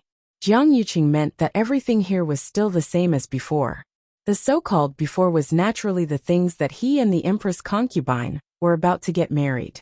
Moreover, because the Empress concubine's wedding was of a higher level, he had to take away a lot of things to be considered a princess's etiquette. The third princess meant that she didn't want to use Her Highness the Empress concubine's things to avoid evoking memories of the past. He had clearly conveyed this meaning to Jiang Yuqing, but Jiang Yuqing still made this decision. On the bright side, he was pressed for time and was trying to reduce the pressure on everyone. On the other hand, he was simply ignoring the third princess's feelings. If Jiang Yuqing really had feelings for the third princess, he definitely wouldn't choose to do this. This wedding ceremony would also be the third princess's ascension ceremony. At that time, it would definitely be the center of attention. At that time, everything at the ceremony could become the talk of the entire Tianling dynasty. Therefore, everything had to be done with extreme caution. Logically speaking, Jiang Yuqing should be particularly concerned about these things. But he didn't expect his attitude to be so perfunctory. Thinking back, when he was preparing for the Empress concubine's wedding 2 years ago, everything in the Jiang residence was personally checked by Jiang Yuqing. Yuan Wei's expression changed and finally returned to calmness. He retracted his gaze and turned to leave with the two of them. Let's go. Our time is tight. Jiang Yuqing indeed didn't take the wedding to heart. He didn't even want to think about it, because as long as he thought of this, he couldn't help but remember Shang Guanwan's scarred face and her resentful and sinister expression. Jiang Yuqing had long known what kind of personality she had, but she hadn't gone so far in the past, so he turned a blind eye and didn't fuss too much. But now, Shang Guanwan had become very sensitive and often lost her temper like a neurotic. Over and over again, the little bit of liking in his heart had long been wiped clean. If it weren't for, why would he choose to marry her? Jiang Yuqing's face grew colder and colder. He walked alone to a remote corner of the Jiang mansion. This was an abandoned courtyard. It looked cold and cheerless, and the weeds at the entrance had not been cleaned up. Jiang Yuqing didn't stop. He walked straight ahead and pushed open the door. Inside the door, there were 2 guards standing on either side. Seeing that the visitor was Jiang Yuqing, the two of them saluted together. Greetings, young master. Jiang Yuqing nodded. How has he been recently? One of them said respectfully. At first, he was a little dishonest, but now he's obedient. Was eldest young master going to meet him personally? Hearing Jiang Yuqing's faint hum, the guard hurriedly led the way. Young master, this way please. The two of them walked towards the room inside. If someone were to barge in at this moment, they would sense that there were several hidden auras in this seemingly desolate courtyard. Ordinary people could not easily break in, because this was actually the place where Jiang Yuqing locked people up. The people of the Jiang mansion also knew that this was Jiang Yuqing's territory and would never come here without permission. Jiang Yuqing followed the guard to one of the rooms. With a creak, the door was slowly opened. Jiang Yuqing walked in. The guard considerately closed the door again and waited quietly outside. This room was not big, and there was dust everywhere. It seemed that no one had been here for a long time. Jiang Yuqing didn't stop. He walked past the screen and entered the side room. This was a dim and narrow space. It couldn't even accommodate a person lying flat. And inside, there was a person sitting on his knees against the wall. All kinds of unpleasant smells mixed with the strong smell of blood rushed to his face. But Jiang Yuqing's expression didn't change. This kind of scene was too common for him. Hearing someone come, the man slowly raised his head. His originally sturdy body had become emaciated after a long period of torture. His cheeks and eye sockets were deeply sunken. Under his messy hair, one could see that he was missing an ear. There was a bowl-sized scar there. This person was Chi Dai, who was imprisoned by Jiang Yuqing that day. Seeing the person who came, Chi Dai's eyes moved, but the bottom of his eyes was scarlet. Jiang Yuqing looked at him condescendingly. How does it feel to be bitten by the messed yuan gravel? Chi Dai opened his mouth, as if wanting to say something, but only a hoarse and bitter moan came out. This was because he wanted to commit suicide. He tried to bite his tongue to commit suicide, but because he was discovered in time, he didn't die. But after that, his tongue was directly cut off, and he could no longer speak. He reached out, as if wanting to grab Jiang Yuqing. But just as he moved, there was the sound of chains vibrating. It turned out that his 4 limbs had been locked by iron chains, and he had completely lost his freedom. His emaciated hands, which were as thin as skin and bones, clawed at the air. The veins on the back of his hands were bulging, and there were also shocking bloodstains. In the end, he still didn't catch anything, only empty air. Jiang Yuqing's voice was calm and cold. Don't worry, you can come out today. Chengshu Pavilion's pavilion master Wei Qi is looking for you. Chi Dai panicked, and deep despair appeared in his eyes. He desperately hid behind him. But this space was so narrow that his body couldn't even move, let alone escape. Jiang Yuqing raised his hand. A cloud of brownish-yellow powder spread out. Chi Dai gradually stopped struggling and fainted. Jiang Yuqing lowered his eyes and lifted his sleeves. On his arm, a scar stretched across, hideous and terrifying. The faint red line was almost invisible. This degree of scar could actually be repaired. But of course he wouldn't do so. Then, Jiang Yuqing leaned over and checked the same position on Chi Dai's arm. Sure enough, a similar red line had already appeared. Jiang Yuqing's face revealed a trace of satisfaction. In order to complete the set, he had put in a lot of effort. He took a few steps back. Men, take him out. The atmosphere in Chengshu Pavilion had been very gloomy recently. Chu Luyue and the others didn't return from the trip to Dahuang Swamp. The rumors in the outside world were very fierce. Even though most of them stayed on Qingyuan Mountain, they still heard all kinds of rumors. This couldn't help but worry them. If it weren't for Jian Fengqi's explanation and the pavilion master's good reaction, they would have rushed to Dahuang Swamp to look for him long ago. Waiting day after day made everyone very tormented, and this atmosphere was finally broken by Jiang Yuqing's arrival.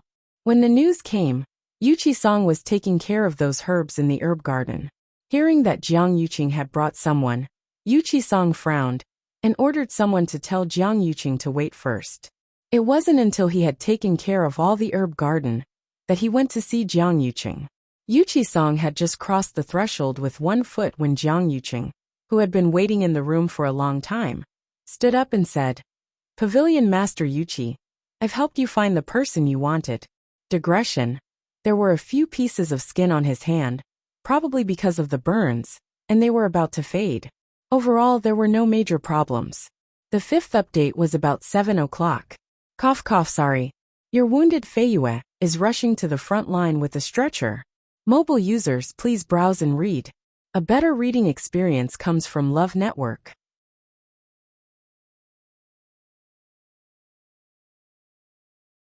Chapter 824. Yuqi Song turned his gaze and looked at the person kneeling behind Jiang Yuqing. This person was thin, and his aura was weak. It seemed that he had suffered a lot. Some old and new scars could be vaguely seen on his exposed wrists and other places. Yuqi Song frowned. This person's name is Chi Dai. He used to be my subordinate. He did go to Nanjiang with me. After receiving your commission, I checked all these people and finally found him. In order to make him tell the truth, I used a little punishment. Jiang Yuqing spoke casually. However, Yuqi Song only needed a glance to see that Chi Dai was already half dead. He probably wouldn't live for long. The so-called a little punishment was probably unworthy of the name. How did eldest young master find out it was him? Yuqi Song continued to ask. Naturally, I relied on evidence. Jiang Yuqing raised his chin as he spoke. To tell you the truth, ever since I brought them back from Nanjiang, most of them were more or less injured. So I gave them a severance fee and let them go. This time, in order to help you find someone, we gathered them together again. And that day, I found that there was something wrong with this brother Qi. First, his realm had regressed a lot compared to before, and his strength was not as strong as before. Second, there was a mark left on his left arm. That was the evidence of the backlash from the chaos yuan gravel. Hearing this, Yuchi-sang's eyelids couldn't help but twitch. The evidence is irrefutable. It's absolutely true. Speaking of this, Jiang Yuqing sighed, and a hint of disappointment appeared on his face. I didn't expect that it was really my people who did such a thing. They almost harmed the entire Chengxi Pavilion. Today, I personally brought Qi Dai here to give you an explanation, and also to apologize to you in person. It's all because of my poor discipline that such a thing happened. My heart is filled with guilt. Jiang Yuqing's words were sincere and sincere. If someone else were to hear these words, they would definitely be moved. However, the Yuchi-sang was an exception. He took 2 steps forward and carefully examined Qi Dai. At this moment, Qi Dai was kneeling on the ground with his hands tied behind his back. His eyes were lifeless, as if his soul had been sucked out of his body. Even when Yuchi-sang walked behind him to check his arm, he didn't move at all. It was as if he didn't care about anything. Yuchi-sang asked casually, "Why does he look so strange?" Jiang Yuqing explained unhurriedly. That's because he tried to escape and was captured. However, during the fight, he was severely injured, especially his head. That's why he ended up like this. Yuchi-sang sneered inwardly. This Jiang Yuqing could really lie without blushing. His ability to write direct and act was really strong. He just casually found a scapegoat and prepared all the evidence that he needed, making it difficult for others to deny it. It just so happened that this person was injured and couldn't argue for himself. In the end, of course, he could only accept whatever Jiang Yuqing said. In the end, Jiang Yuqing was fully prepared. That was why he dared to swagger in like this today. Yuchi-sang glanced at Qi Dai and found that there was really a red mark on his arm. The other symptoms on his body were exactly the same as the backlash from the messed yuan gravel. It could be seen that Jiang Yuqing had put in a lot of effort for this.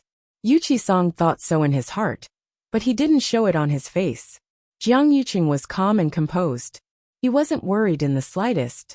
He knew that these things could deceive ordinary people, but they might not be able to deceive an old fox like Yuchi-sang. But so what? Now that all of this was in front of him, it was difficult for Yuchi-sang to deny it.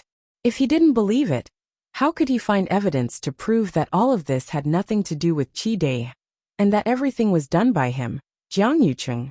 Jiang Yuqing was certain that Yuchi-sang couldn't do it. No matter what, this matter would only end this way. Yuchi-sang glanced at Qi Dai without batting an eyelid, and his heart skipped a beat. Immediately, he straightened up and said in a deep voice, he was indeed bitten by the messed yuan gravel. There's no doubt that it should be him. As he spoke, he turned his head and looked at Jiang Yuqing. Eldest young Master Jiang, have you asked him why he did this? Jiang Yuqing was stunned for a moment and shook his head. No. Yuchi-sang's expression tensed up a lot, as if he still couldn't let it go. This was normal. Qi Dai was an ordinary person to begin with. Why would he target Chengxi Pavilion for no reason? And the group of people who attacked Chengxi Pavilion clearly had an extraordinary background. There must be other people behind Qi Dai, Yuchi-sang said in a deep voice. Jiang Yuqing's eyes twitched, but he still controlled his expression very well. I have the same thoughts as you, but this Qi Dai is very tight-lipped. No matter how we interrogate him, we can't get anything out of him. But no matter what, I'll hand him over to you first as an explanation. Yuchi-sang's expression relaxed a little. Thank you for your help this time, eldest young Master Jiang. Then leave this person to Chengxi Pavilion. How about it? Of course. Jiang Yuqing cupped his hands. Although I don't know why Qi Dai is like this, he used to be my man. So I'm very sorry about this. Yuchi-sang looked at his hypocritical appearance and felt even more disgusted. He turned around and hid the expression in his eyes. Eldest young Master Jiang, you don't have to be like this. He is him, and you are you. If I was wrong before, it was all because I was anxious. Jiang Yuqing smiled. Pavilion Master Wei Qi is magnanimous. I should be the one apologizing to you. Yuchi-sang didn't dwell on this for too long. Instead, he let out a long sigh. Actually, this kind of thing is hard to predict. For example, everyone always thought that the 13 Yu guards were loyal to the Empress concubine. Who would have thought? Oh right, didn't you issue a kill order previously, and there hasn't been any progress? Digression. Tomorrow at midnight, mobile users please browse and read. A better reading experience comes from Love Network.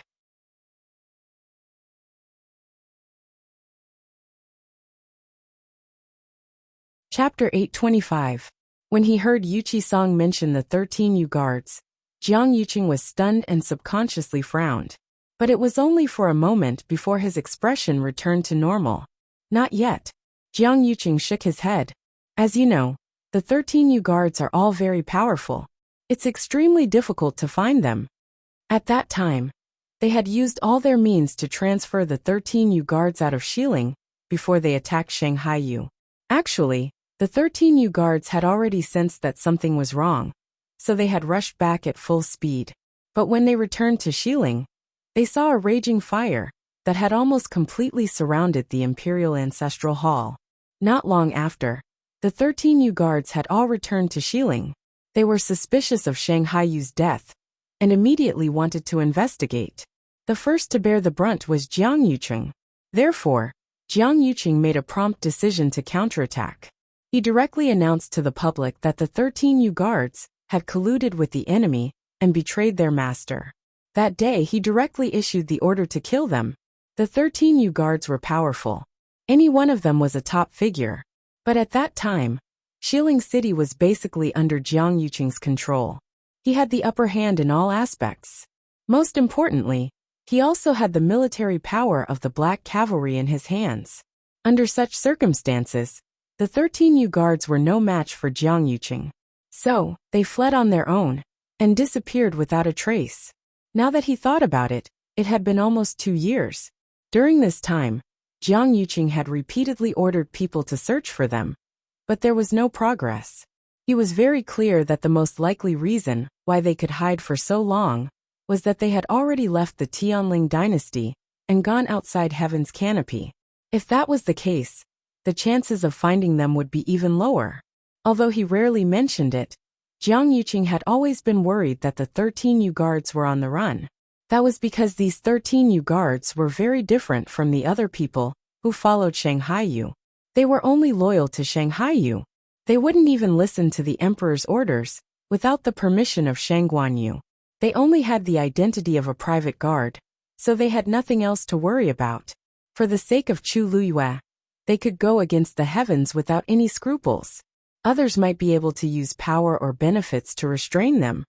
But these people were completely impossible. Why did Pavilion Master Weiqi suddenly mention this? Could it be that there's some news? Jiang Yuqing asked tentatively. Yu Qisong shook his head. When I saw Qi Dai betray you, I felt something in my heart and suddenly thought of this matter. At that time, Qi Dai was able to follow you to the southern border. Presumably, he was highly regarded by you. Who would have thought that he would actually fall to such a state in the end? It can be seen that the human heart is unpredictable in this world. Sometimes you trust him completely, but you don't know that he will backstab you. Jiang Yuqing's face stiffened for a moment. Pavilion Master Yuqi is right. This kind of person might be arrogant and proud after he succeeds, but one day, retribution will come sooner or later. Young Master Jiang, don't you think so? Jiang Yuqing's expression was somewhat difficult to maintain. Such words were too harsh to his ears. He carefully looked at Yu Qisong's face, and for a moment, even suspected that he was talking about himself. But Yu Qisong's expression was calm, and nothing could be seen. In the end, Jiang Yuqing felt embarrassed, and took the initiative to take his leave. Since I've already brought him here, I'll leave the rest to you. I won't continue to disturb you. Yu Qisong didn't urge him to stay and let him leave just like that. After Jiang Yuqing left, Yu Qisong closed the door and walked to Qi Dai's side. With a flash of silver light in his hand, he cut the rope around Qi Dai's wrist. There were deep ligature marks on Qi Dai's wrist, but these superficial injuries were nothing to him now. Because the new injuries on his body overlapped with the old ones, there were countless of them. Now he was basically half dead. Wei Qisong took his pulse, and his brows gradually furrowed. Qi Dai's physical condition was indeed very bad. Internally, he was suffering from the backlash of the chaos yuan gravel, and externally, he was suffering from all kinds of pain and suffering. He was only alive now because Jiang Yuqing deliberately let him hang on to his last breath, so that he could report back to Yu Qisong. In fact, Qi Dai wouldn't live for more than half a month in his current state. And in this half a month, he was unconscious and confused. No one could get half a word out of him. Yu Qisong took out a pill and fed it to him.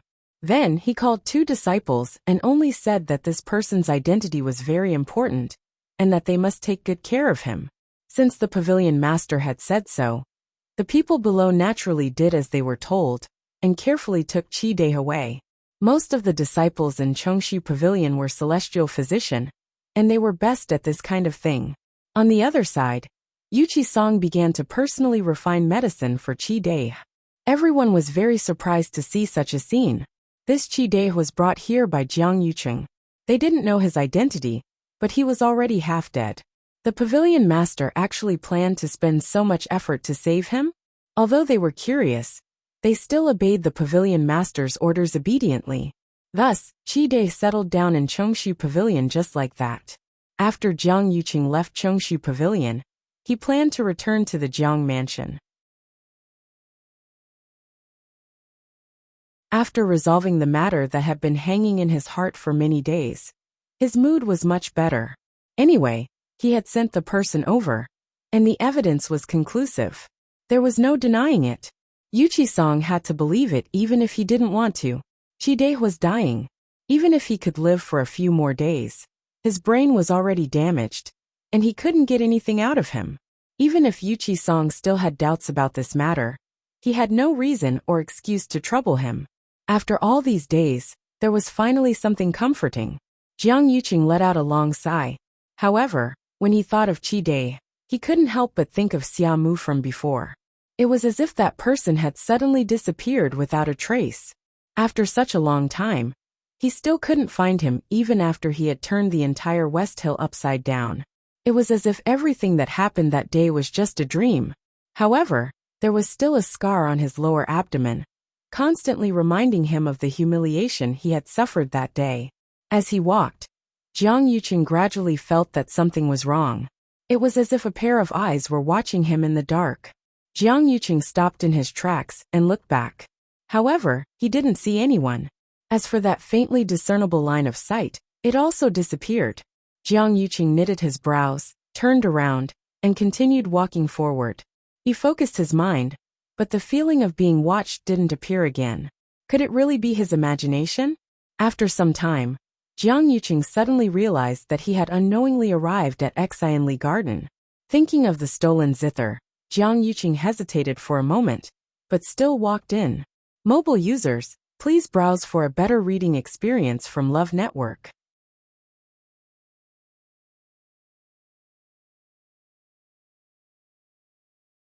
Chapter 826. As he walked in, the people in Xianli Garden bowed respectfully when they saw Jiang Yuqing. Jiang Yuqing didn't pay much attention to them, and went straight to Thousand View Garden. When the guards saw him, they said in unison, "Greetings, eldest young master." After the zither was stolen, Jiang Yuqing transferred a lot of people here to guard it strictly.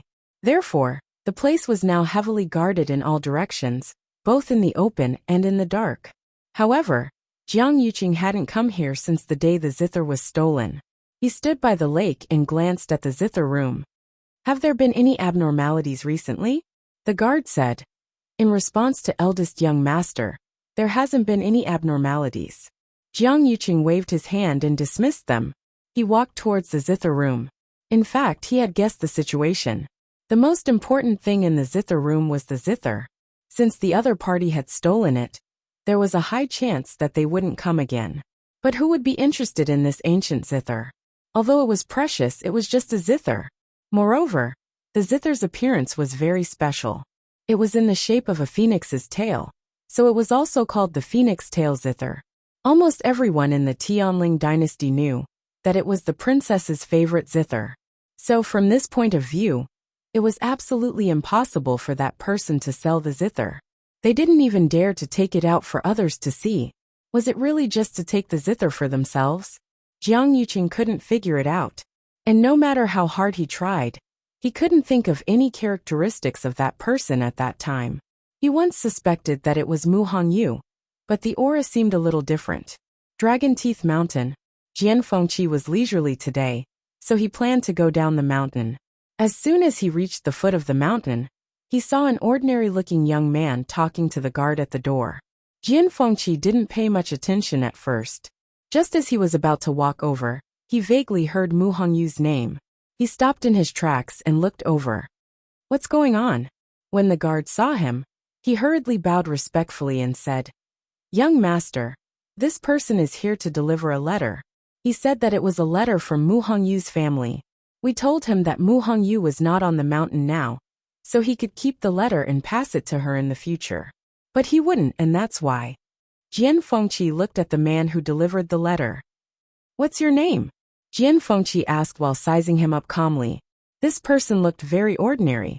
If his face was placed in a crowd, he would be forgotten in the blink of an eye.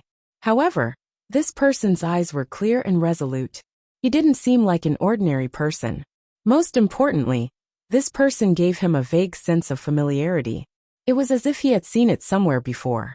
"I'm Qin Qi. I've delivered a letter for Miss Mu Hongyu before." However, at that time, the person he met was Miss Chu Luyue. Qi Han did not expect to meet Jian Fengqi at this moment. They had interacted with Jian Fengqi many times before. If not for the fact that his aura had been changed by Little Hachi's elixir, Jian Fengqi would have recognized him. Although this was what he thought, Qi Han's expression was still very calm. When Jian Fengqi heard this, he immediately believed him. He remembered clearly that the letter from Mu Hongyu's parents was indeed delivered by Chu Luyue. Qin Qi must be one of the people in Shilling City who specialized in delivering messages to and from Heaven's Canopy. "I'm Jian Fengqi. Hongyu is indeed not back yet. I'll personally take care of her letter and pass it to her in the future. How about that?" Jian Fengqi's lips curled into a smile. "It's normal for you to be worried about others. However, you should know that I was the one who redeemed Hongyu back then, right? It's only right for me to pass her things to her." Everyone in Shilling City knew that Jian Fengqi had once spent 6 million white crystal coins to buy Mu Hongyu, who had the faint yuan body. According to the laws of the Tianling dynasty, Mu Hongyu was Jian Fengqi's slave, and everything that belonged to her naturally belonged to Jian Fengqi. No one was more qualified to hold this letter than Jian Fengqi. Jian Fengqi did not like to talk about this normally, and he had never regarded himself as the owner. In fact, everyone on Dragon Teeth Mountain treated Mu Hongyu as an equal, and did not look down on her because of her status. But at this point, Jian Fengqi was very clear that if he wanted to get this letter, using this excuse would be the most effective. As expected, the man opposite him hesitated for a moment, then took out a letter and passed it over. "Then please take good care of it, young Master Jian. When you see her in the future, you must pass it to her immediately." Jian Fengqi stretched out his hand, and his slender fingers gently pinched the letter before he took it over with a light smile. He chuckled and said, "Of course." Qi Han hesitated for a moment and said, "Also, if you see Miss Chu Luyue, please pass this letter to her." Jian Fengqi was stunned. "Oh, why is that?" Qi Han paused. "Because Miss Chu Luyue's family has sent us letters on time, but there hasn't been any news recently. I don't know if something has happened. Miss Mu Hongyu is an old acquaintance of hers. Perhaps she will mention it in the letter." Jian Fengqi narrowed his eyes. "I didn't expect you to be so concerned about Lu Yu's affairs. Miss Lu Yu is our regular customer, and she is very generous. Naturally, we will pay more attention to her." Qi Han's expression did not change as he explained. Jian Fengqi did not comment. In this line of work, as long as they were paid more, they would be more efficient. It was normal for Chu Luyue to be generous to them. After all, she had been in Xiling for a few months, and had not returned to Yaochen. This was the only way to contact her family. "The letter has been delivered. If there's nothing else, I will take my leave first." With that, Chi-Han simply turned and left. He did not want to say so much at first, but Her Highness had not returned ever since she went to Dahuang Swamp. He could not contact her no matter what, and all kinds of rumors were rampant in Xiling City. He could not help but be worried. Jian Fengqi looked down and saw that the letter was indeed addressed to Mu Hongyu. He recognized the handwriting. It was exactly the same as the previous letter. It was confirmed that it was a letter from Mu Hongyu. However, he felt that there was something wrong with that Qin Qi. Jian Fengqi put away the letter and looked up. Looking at Qin Qi's back, he felt an inexplicable sense of familiarity. Suddenly, a white light flashed across his mind. Wait! Chi-Han stood still and looked back. Is there anything else, young Master Jian? Jian Fengqi caught up with him and stood still in front of Qin Qi. You! Jian Fengqi's throat tightened as he stared at the young man in front of him. This face was unfamiliar. This voice was also unfamiliar. But this gaze, Chi-Han seemed to sense something and slowly clenched his fists in his sleeves. Jian Fengqi said word by word. Have we met before? Digression. The system seems to be cramping again. There is a synchronization problem. Everyone please wait for a while. We will continue at 6 p.m. Mobile users please browse and read. A better reading experience comes from Love Network.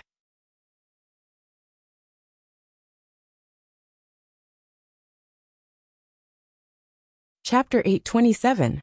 Chi-Han's tone was calm. I'm just a messenger.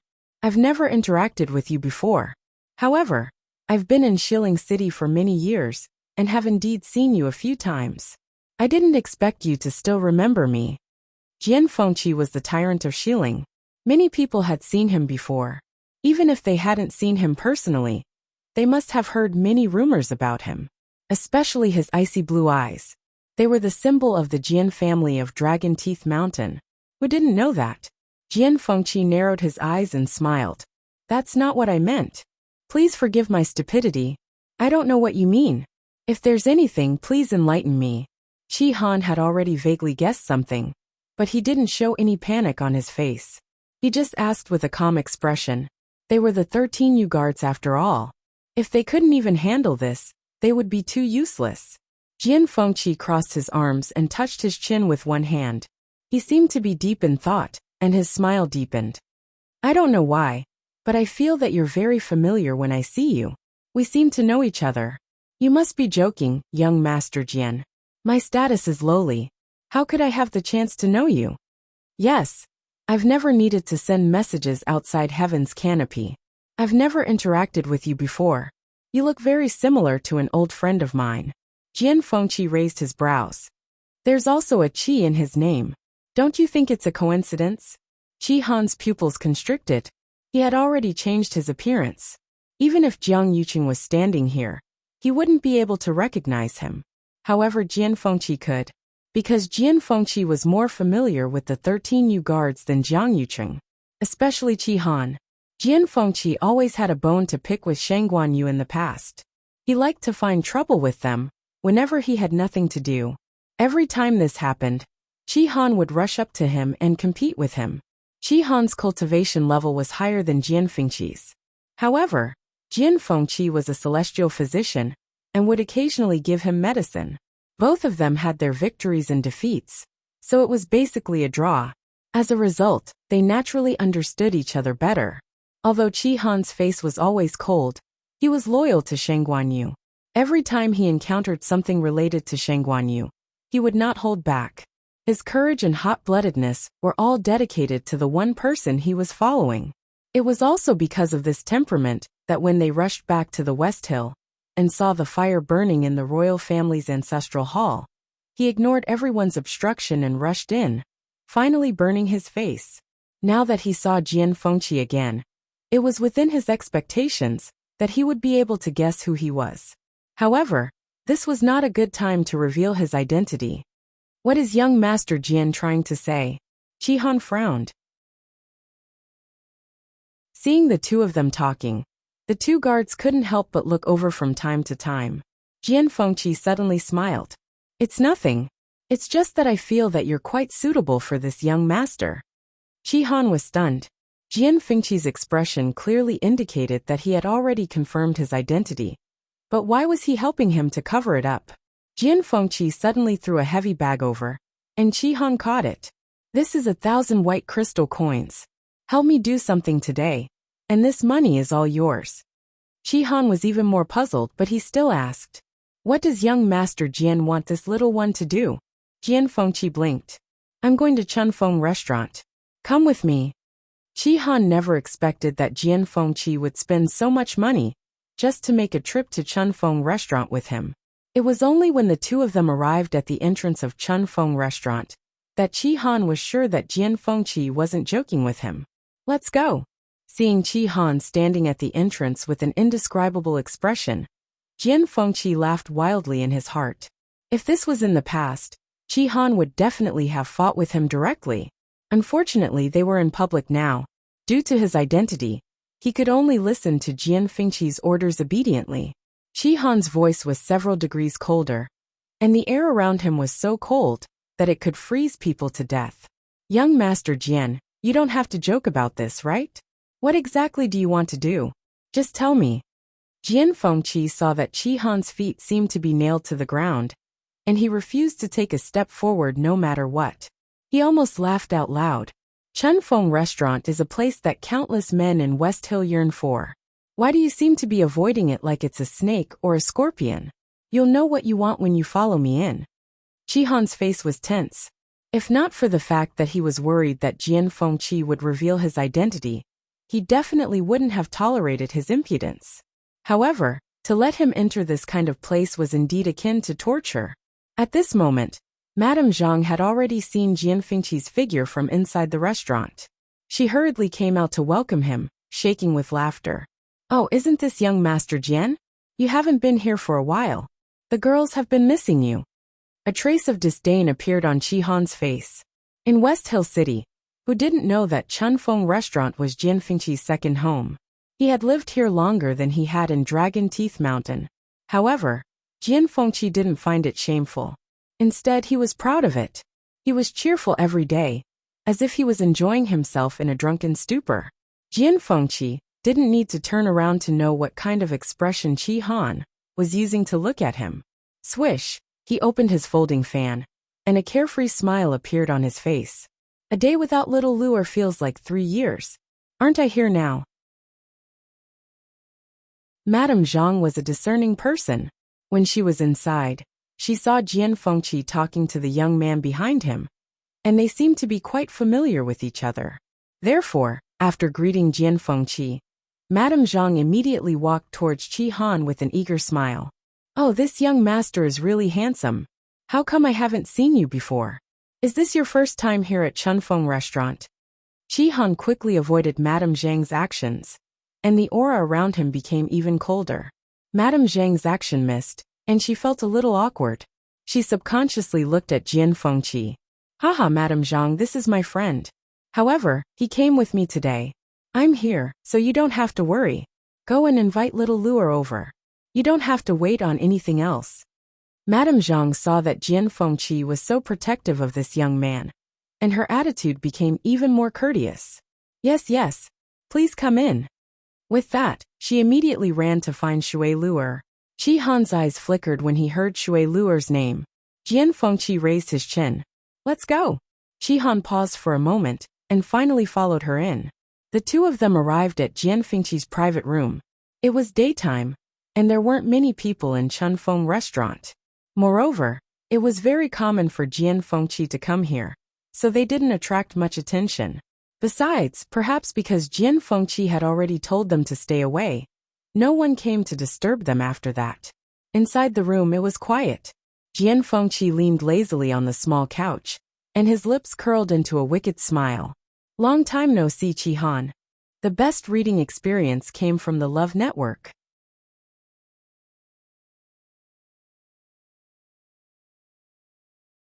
Chapter 828. As expected, he had already recognized him. Qi Han's heart skipped a beat, but because he had already guessed it, he quickly calmed down. Since this layer of window paper had already been broken, there was no need to continue acting. Qi Han went straight to the point and asked, Why did you call me here today? A look of surprise flashed across Jian Fengqi's eyes, and he sat up straight. You admit it just like that? I thought I would have to spend a lot of effort before you would admit it. Qi Han frowned, and a trace of impatience appeared in his eyes. You have already confirmed my identity in your heart. No matter how I explain, you will not change your mind, right? If you have something to say, just say it. I am very busy. TSK, you are still as impolite as before. Jian Fengqi shrugged, and did not intend to beat around the bush. When did you return to West Hill? Qi Han's voice was cold and hard. It has nothing to do with you. Jian Fengqi choked, and his eyelids twitched. Why was it that after such a long time, Qi Han's bad temper was still the same as before? But when he thought of the 13U's current situation, Jian Fengqi suppressed his anger and swallowed back the words he wanted to say. Jiang Yuqing's killing order has not been revoked yet, and you came back so boldly? Could it be that you are here to die? This was not a joke. Jiang Yuqing had made up his mind to exterminate the 13U. It was too dangerous for Qi Han to appear in West Hill so openly, although he had changed so much that ordinary people would not be able to recognize him. What if? It was absolutely impossible for a person to completely change into another person. His identity might be exposed at any time. Besides, the person they were going to face was Jiang Yuqing, who already had a lot of power in his hands. I have my own plans. Qi Han's answer was extremely brief, and he had no intention of continuing the conversation. In actual fact, if it weren't for the fact that Her Highness trusted Jian Fengqi, Qi Han wouldn't even have said those words. Jian Fengqi. He rubbed his temples as he had a headache. There were 13 people in the 13U sect. Why did he have to meet Qi Han, who was the most difficult to deal with? Any random person would be easier to talk to than Qi Han. But it was useless to think about it now. Jian Fengqi silently persuaded himself in his heart again, as he tried his best to ask calmly. Why are you still here? Have you been to country Yaochen before? This time, Qi Han did not hide anything. Not bad. Jian Fengqi narrowed his eyes. It was possible that the 13U guards had escaped from Heaven's Canopy and gone to various places. It wasn't strange that Qi Han had been to Yaochen. However, there was something wrong with the time and place of his appearance. Jian Fengqi remembered it very clearly. At that time, it was the day of the mutiny in the imperial capital of Yaochen. The imperial palace was in chaos. Swords flashed and flames soared into the sky. Why did Qi Han go there to join in the fun? Thinking of the previous letter, Jian Fengqi asked tentatively, You know Chu Luyue? If they did not know each other, given Qi Han's personality, he would definitely not have said those words. Even if he was using Qin Qi's identity now, he would not care so much about a letter from a stranger's home. Qi Han nodded calmly. Jian Fengqi was a smart person, and they knew each other very well. There was no need to lie. Does she know your identity? Jian Fengqi's expression became more serious. Of course she doesn't know, Qi Han said calmly. We met by chance when we were at Yaochen. She only knows that I'm here to replace Qin Qi's identity, but she doesn't know anything else. Jian Fengqi felt that something was wrong, but he could not say it out loud. The two of them fell into silence. After a while Qi Han frowned. If you called me here today to ask about this, can you leave now that I have said it? Before Jian Fengqi could speak, a sweet and gentle female voice suddenly sounded from the side. No. Qi Han's eyes flickered when he heard this, and he turned to look. Shui Luer happened to walk in. She was wearing a green dress today, and a white jade hairpin in her hair. She looked elegant and refined. Her every move was more like a young lady raised by an aristocratic family. She walked toward the two of them, and stood beside Qi Han. Her lips curled into a smile, and a hint of natural charm appeared in her eyes. Qi Han, why are you leaving so soon? We haven't had the time to have a good chat. Qi Han pursed his lips slightly. He did not have any ill intentions toward Shui Luer. I'm in a hurry. If you have any other questions, feel free to ask. Shui Luer sighed. Tell me first. Was the person at Xiaohou residence a few days ago you? Qi Han paused and did not speak. Shui Luer smiled helplessly. If you don't trust the two of us, we'll tell you first. The expression on her face was much more restrained as she said seriously, I can tell you that I went to Xiaoho residence a few days ago. Speaking of which, I have to thank you for luring Xiaoho Rong and the others away that day. You saved me a lot of trouble. Qi Hong glanced at Shui Lu'er. The two of them looked at each other. Shui Lu'er said frankly, "You're right. You are right. The 9 Clouds Yuan recovery pill is with me now." Dahuang Swamp. The sky was bright. Chu Luyue and the others ran all the way from the Mystic Forest and finally reached the border connected to Mirror Lake. The weather was clear, and there were no clouds for thousands of miles. Mirror Lake was calm. Occasionally, the wind would blow and create ripples. All the scenery was reflected in the Mirror Lake, like a beautiful painting. Chu Luyue immediately saw the dancing lotus swaying gently in the center of the lake. The pinkish-white translucent petals looked like high-quality jade under the sunlight. There was even a thin layer of crystal-clear light. Chu Luyue patted Dumpling's head gently and was about to go over. Yi Ranran quickly said, "Lu Yu, wait!" Chu Luyue looked at her and saw a hint of worry on Yi Ranran's face. "Lu Yu, the dancing lotus is a top-grade heavenly treasure. Won't it be unsafe to take it rashly?" She was also a celestial physician. It was impossible for her not to desire the dancing lotus. After all, some people might not even see it once in their lifetime. However, it was also because of this that Yi Ranran was even more worried. Chu Luyue chuckled. "Don't worry. I know how to take it." Yi Ranran was relieved when he saw her confident expression. "Then be careful." Chu Luyue nodded. "I'll be back soon." Then, Dumpling spread her wings and flew up. She was extremely fast. Soon, she reached the center of Mirror Lake and hovered above the dancing lotus. Chu Luyue glanced at the dancing lotus and bit her index finger. A dark red bead of blood immediately gushed out. Then Dumpling bent down. Chu Luyue stretched out her hand and reached for the dancing lotus. Crack!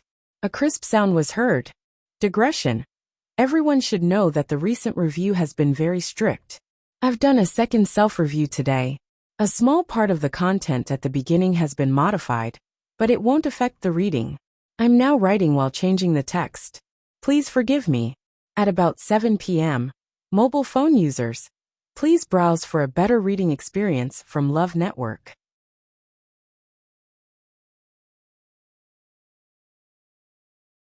Chapter 829. When the green stalk came into contact with the blood on Chu Luyue's fingertip, it immediately snapped.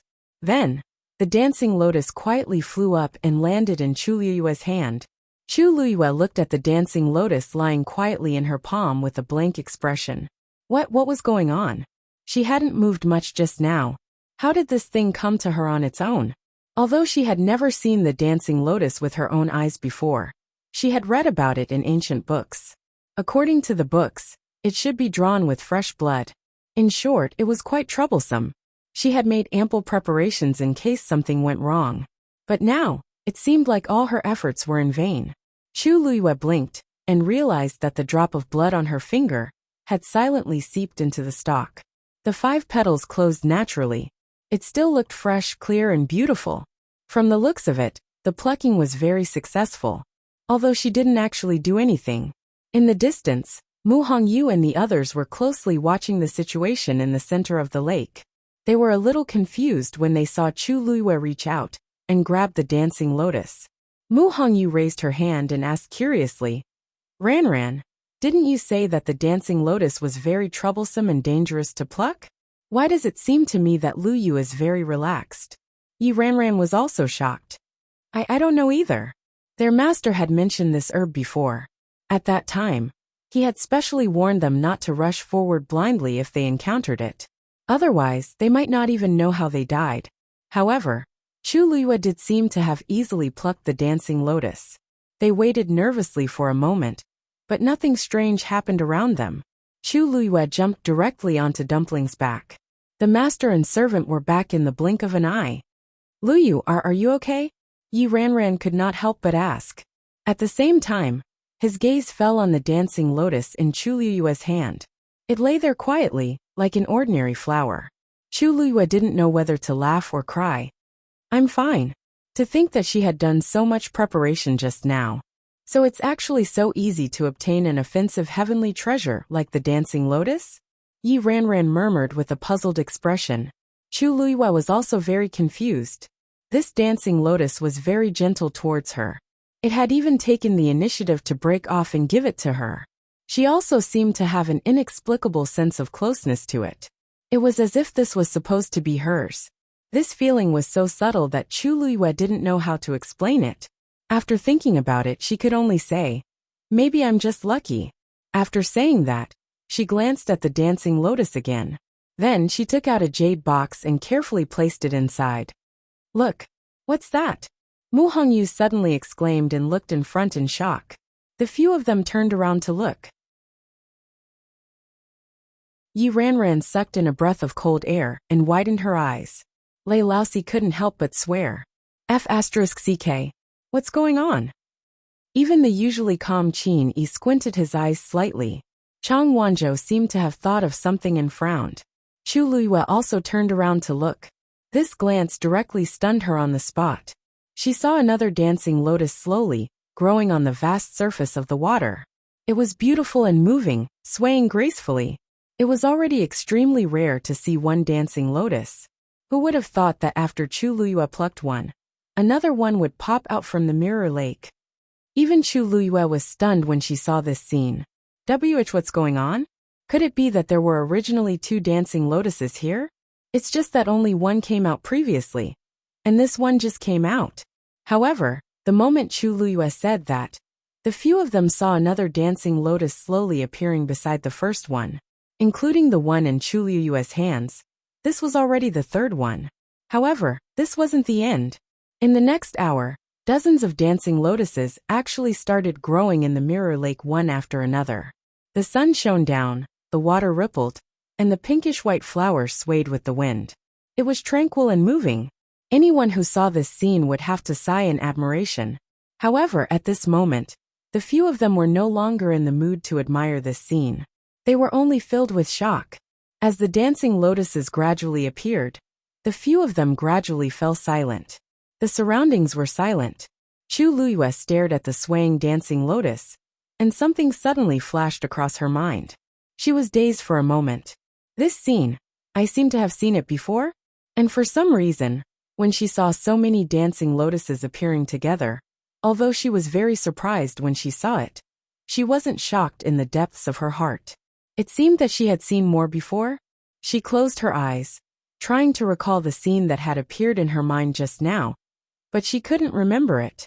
However, that familiar feeling was getting stronger and stronger. After a while, Chu Luiyue opened her eyes and stared at the scene in front of her with a complicated look in her eyes. If this feeling wasn't an illusion, then what exactly had she experienced in the past to see so many dancing lotuses, and to be so accustomed to it? They said that she had forgotten some things. Then, what exactly had she forgotten? Digression, change the text to autistic. Tomorrow at 12 o'clock, woo, mobile phone users, please browse and read. A better reading experience comes from Love Network.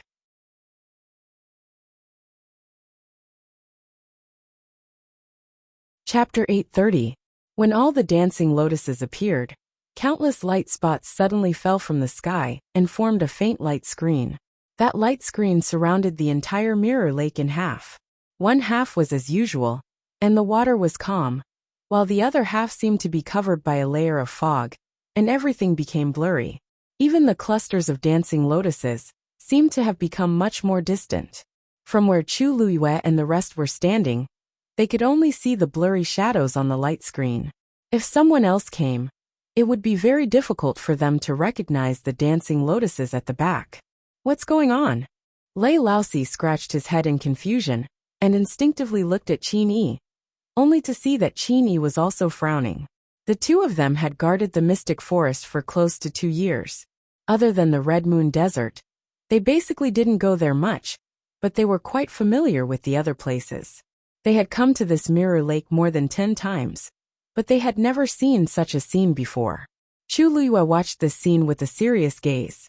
For some reason, she felt like someone was protecting all the dancing lotuses. I just don't know who has such heaven-defying means. These are extremely precious dancing lotuses. Normal people might not even see them once in their entire lives. But there are so many of them here. She held her breath and looked at the thin layer of light screen. There seemed to be specks of gold on it, but they disappeared in an instant and couldn't be seen clearly. If these dancing lotuses really belonged to one person, why did that person let me take another one? Chu Luyue suppressed the many doubts in her heart. It seems like we can't casually take the remaining ones. Let's go first. Once she said that, the others expressed their agreement.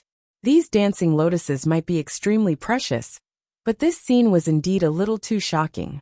For safety's sake, it was better to leave as soon as possible. Anyway, Chu Luyue had already successfully brought back one, so it would be too greedy to ask for more. Yi Ranran let out a long sigh and sighed. We can finally go back. Chu Luyue paused for a moment. Oh right, there's something I haven't told you guys yet. I might not be able to go back with you guys for the time being. Once she said that, the few of them were very shocked. You're not going back with us? Why? Do you have something to do here, Luyu? The joy and excitement on Yi Ranran's quickly disappeared, and a tinge of disappointment. She took a step forward and asked with a frown on her round face. If you have any trouble, we'll accompany you here, okay? She had already imagined the scene of her returning to Chongsu cabinet with Luyue, and the rest many times in her heart. The pavilion master and the others didn't know what was going on here, and they might think that Luyue is. If they could return together, the pavilion master and the others would definitely be pleasantly surprised. Chu Luyue hesitant. Those few people only said that she could head to the Red Moon Desert after she got out, but they didn't mention whether the others could. But they had something to do with the memory she had lost. More importantly, it was Sheng Guanyu's memory. No matter what, she couldn't expose her identity. She shook her head gently. It's just a small matter. I can handle it myself. So many of us haven't gone back yet. Master and the others must be very worried. You guys go back first and let them feel at ease. I'll be back soon. However, these words obviously couldn't make them feel at ease. Chang Wanzhou, who had been silent all this time, suddenly said, I'll be wherever you are. His tone was as calm and cold as usual, but there was a hint of stubbornness in it. Mu Hongyu Chu Luyue nodded. That's right. Luyu, we've already waited for so many days. What's the difference in waiting for a little while longer? We can take care of each other if we're together, right? After the previous experience, they still had lingering fears. Chu Luyue might be able to escape safely, but Dahuang Swamp was full of danger. Who could guarantee that they would return safely in the end? They couldn't be at ease. How could Chu Luyue not know their worries? Seeing that they couldn't be persuaded, Chu Luyue pondered for a moment. Since that's the case, follow me first, Qini suddenly asked. Where are we going? Chu Luyue pursed his lips and looked in the direction of Red Moon Desert. There. Chun Feng Restaurant. The room was silent. Chi Han didn't expect Shui Lu, to be so honest, and directly admit that the 9 Clouds Yuan recovery pill was with her. It was needless to say how precious this item was. No one in the Tianling dynasty would dare to say a word about it if they obtained it. Yet Shui Lu said it so straightforwardly. The person that day was indeed me. Chi Han kept quiet for a moment and finally nodded. Shui Lu's originally nervous expression eased up a lot. Since Chi Han dared to say this, it meant that he was willing to let down his guard and communicate with them. This would naturally make things much more convenient. Why did you steal that item? Chi Han continued to ask. Shui Lu chuckled. Actually, this matter is also a coincidence. I had planned to do this for a long time, but I didn't expect you to be there that night. As she spoke, she asked curiously, Oh right. By the way, are you also going for that thing? Chi Han shook his head. No. He started to investigate Xiahou Rong, because he had some suspicions about him. In fact, during this period of time, he would sneak into the Xiahou residence whenever he was free. His hard work paid off, and he finally heard what he wanted to hear that day. It was just that he was too shocked and angry back then, so he was careless and made a sound. In the end, he had inadvertently helped Shui Lu at the right time. Originally, he wanted to wait for Her Highness to come back before doing this. After all, his identity was too sensitive, and he had to be careful in all aspects. However, Her Highness still hadn't returned, and Shangguan and Jiang Yuqing's wedding day was getting closer and closer. After thinking for a long time, he decided to investigate on his own first. Luckily, he finally got something. Shui Lu recalled what Xiahou Rong said back then, and the smile on her face faded. When the 13 new guards were lured away, Xiahou Rong played an important role in it. When I went to the Xiahou residence to check out the place, I happened to meet you. You should have known that Xiahou Rong betrayed Her Highness, right? A layer of coldness appeared on Qi Han's face. That's right. That old thing betrayed Her Highness for his own selfish reasons. He deserves to be punished. Did you get the evidence? Shui Lu remembered clearly that Xiahou Rong also mentioned forged documents and so on. Who is the other person? Do you know? Qi Han opened his mouth but didn't say anything. He glanced at Jian Fengqi from the corner of his eyes. Jian Fengqi couldn't help but laugh. He leaned against the couch and waved his bone fan. He smiled lazily and said, "You still don't trust me? Mobile users, please browse and read. A better reading experience comes from Love Network."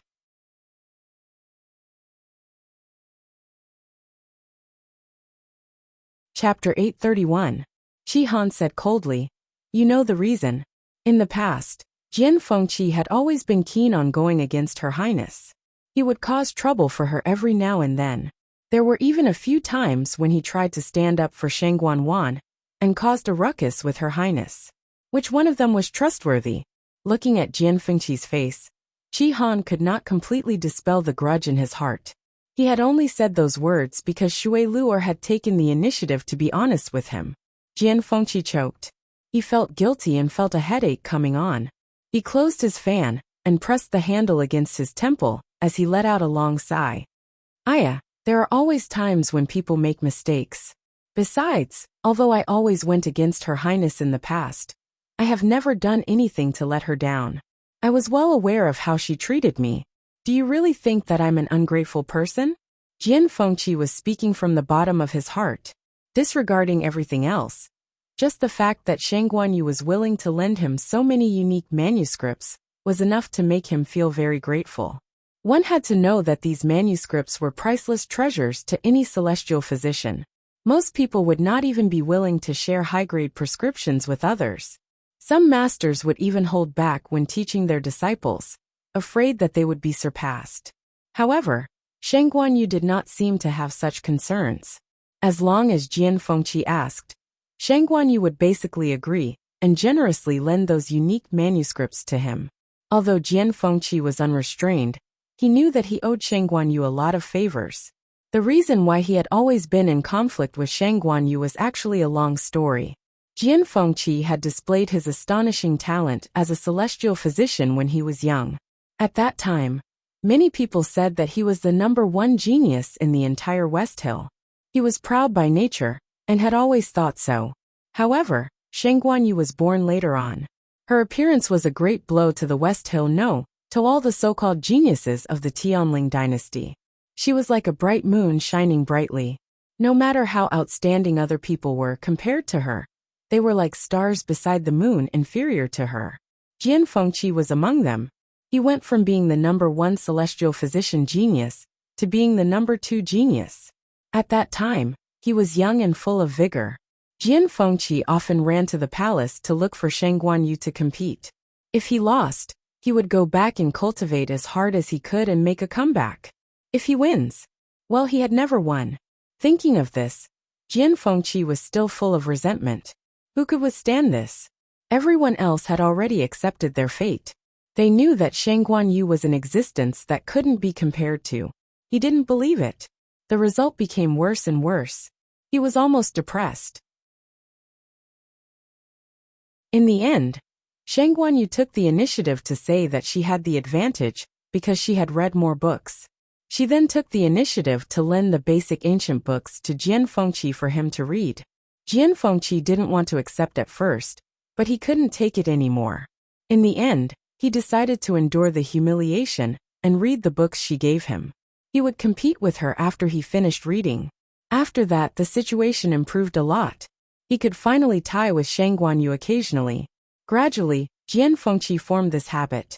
Although he never took the initiative to say it, he was indeed very grateful to Shang Guanyu, who knew that something would happen later on. If I really wanted to target you, I would have just told Jiang Yuqing about it. Why would I go through so much trouble to bring you here? Jian Fengqi felt that he was wronged. After thinking about it, he probably owed her in the past, and now he was paying her back. Shui Luo also helped him. Qi Han, I won't hide it from you. After the crown princess died, it was Jian Fengqi who found me and asked for my help to investigate the cause of her death. Hearing this, Qi Han finally looked at Jian Fengqi in surprise. He didn't expect him to do such a thing. Shui Luo continued. Right now, you may not trust the two of us very much, and we can understand that. But what we said today is the truth. The crown princess died mysteriously, and we must find out the truth for her. If you don't mind, then let's work together from today onwards. Qi Han frowned. He was in a difficult position. They obviously didn't know that Her Highness was still alive. But without a doubt, with their help, many things would be a lot more convenient. Shui Luo had seen all kinds of people in Spring Breeze Brothel, especially the nobles in Xiling City. As long as she came here, she could get some information out of them. Who would be on guard against such a lowly and weak woman? Needless to say, Jian Fengqi was even more so. He was of noble status, and had a flamboyant personality. He could do whatever he wanted in Xiling City. Basically, no one cared about what he wanted to do. There was a short moment of silence in the room. Then Jian Fengqi finally said, If I say that I found out who poisoned Her Highness, will you agree to cooperate? Qi Han suddenly looked up. What did you say? Jian Fengqi smiled. He reached out his hand, dipped it in the water in the teacup beside him, and wrote a name on the small table. Qi Han saw it clearly. Jian Fengqi's hand burned, and the water on the teacup instantly dried up. Oh right, I forgot to tell you. Actually, it was this person who poisoned the crown princess. Qi Han gritted his teeth, and his expression was tense. How can you be sure? Do you have evidence? Jian Fengqi blinked and smiled meaningfully. Her Highness told me personally. Mobile users, please browse and read. A better reading experience comes from Love Network.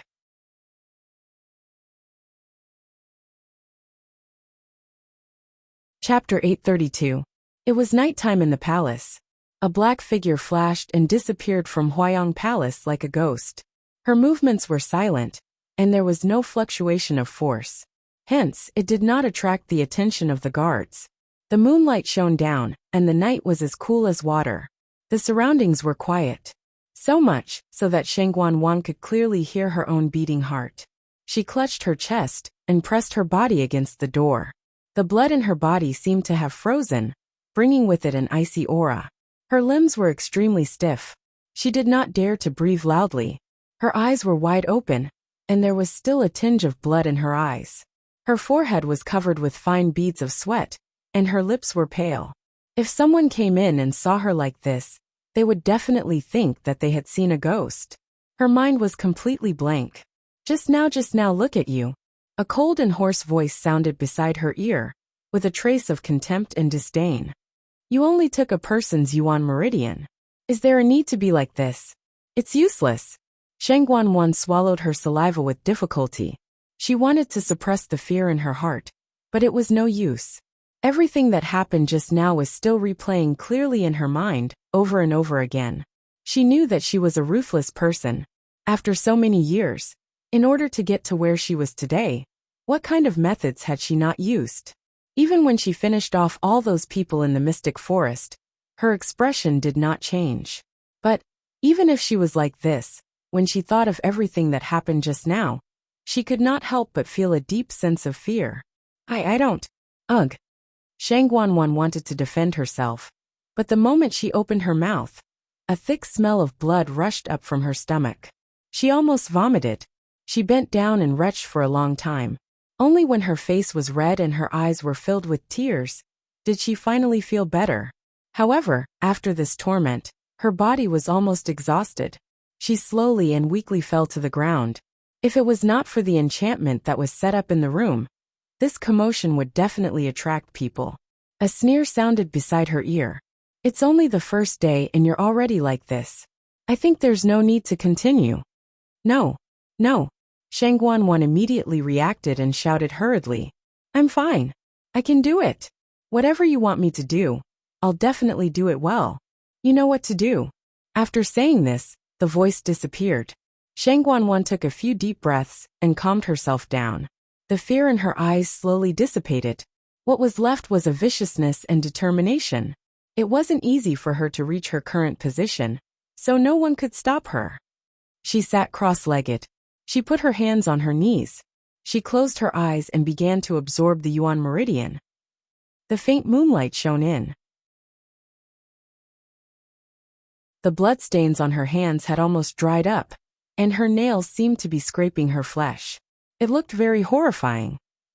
Early the next morning, news spread from the Lingyun sect that a disciple had gone missing.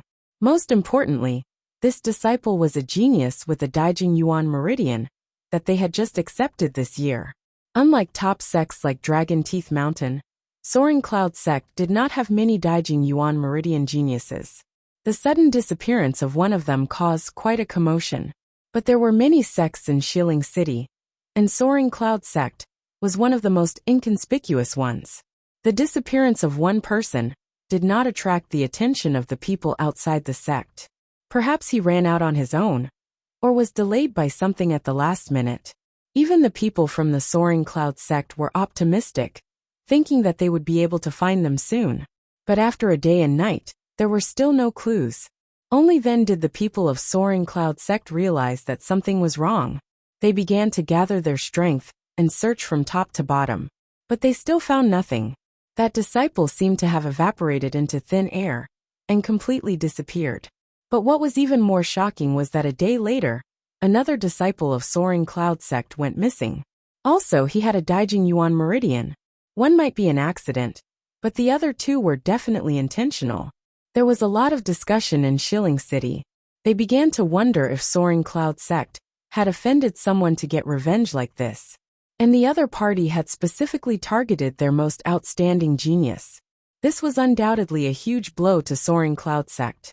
After this, the entire Soaring Cloud sect began to be under martial law. But 2 days later, the same thing happened again.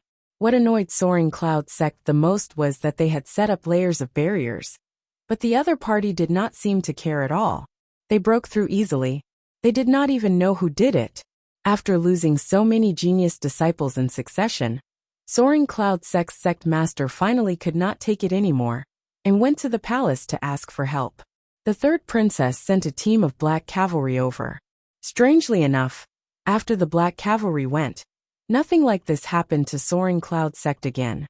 For a time, everyone in Soaring Cloud sect was grateful to the third princess. And when the people in Shilling City heard this news, they also praised her. Previously, Shang Guanwan was discussed a lot because she did not successfully retrieve the medicinal herbs needed for Her Majesty. When the princess was here, she could pacify Dahuang Swamp. But when it came to the third princess, she could not even retrieve a few medicinal herbs. In comparison, the difference was like heaven and earth. Because of this, Shang Guanwan's reputation was also affected. Now, relying on these matters in Soaring Cloud sect, she had recovered a little. However, there were still some people who secretly sighed. In the end, it was different from when the princess was here. No matter how one looked at it, the current third princess could not be compared to the princess. However, the current Tianling royal family only had one suitable candidate for the throne, and no one else could be chosen. If Her Majesty did not wake up, it would probably be like this in the future. Shilling was in a turbulent situation. Chu Luiyue and the others, who were thousands of miles away, were busy heading to the Red Moon Desert. After a period of trekking, they finally arrived at the intersection of the three realms. Looking ahead, the Golden Desert stretched as far as the eye could see. Under the sunlight, it reflected a dazzling light. Heat waves rolled, and even space seemed to be distorted. Just standing at the edge was already unbearably hot. If they entered, who knew how terrifying it would be? In the Red Moon Desert, all kinds of forces are mixed, and the pressure is extremely heavy. Flying in the air will consume a lot of energy, so it's better to walk. Chini looked at the desert in front of him, and a hint of seriousness appeared in his eyes. Dumpling had already shrunk to the size of a palm, and was obediently squatting on Chu Liyue's shoulder. Chu Liyue nodded. There are many dangers in here, so everyone must be careful. Then, she took the lead and walked forward. Just as her feet landed on the yellow sand, a surprised voice suddenly sounded in her ears. You're back. Hurry up and welcome her. Rustle, rustle. In the vast Red Moon Desert, a series of strange noises suddenly came from all directions. Digression, 6 o'clock mobile users, please browse for a better reading experience from the Love Network.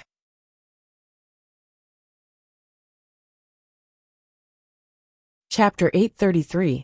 Something seemed to be surging under the desert, and it was all heading toward Chu Liyue. Chu Liyue was stunned for a moment. Then she felt something moving under her feet. She looked down and realized that the sand under her feet was moving rapidly. It was as if there was an invisible hand pulling her forward. Liyu! Several people shouted behind her. Chu Liyue hurriedly looked back, but was shocked to find that the figures of those people had already disappeared. Ha ha ha. They have already been sent to other places. If it weren't for you, they wouldn't have entered this place so easily. This was Diwu Zhang's voice. Chu Liyue's heart skipped a beat. She was about to speak when she heard him continue. Don't worry, girl. Since they are your friends, we naturally won't hurt them. Only then did Chu Liyue relax and allow the yellow sand under her feet to send her into the depths of the Red Moon Desert. The closer she got, the clearer the clamor from before. The girl is back. Get out of the way, get out of the way. Don't block the way. Bah. Why are you so anxious? You're not anxious, but I am. Get out of the way. Let me see what this girl looks like now. Hearing the lively discussion about her, Chu Liyue's mood became very strange.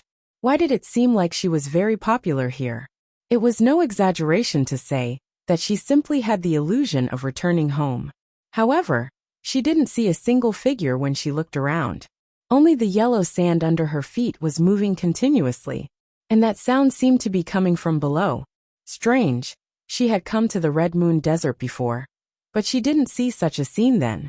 But now it seemed that those people weren't lying when they said that she liked to come to the Red Moon Desert the most. And it seemed that she had a deep relationship with this place.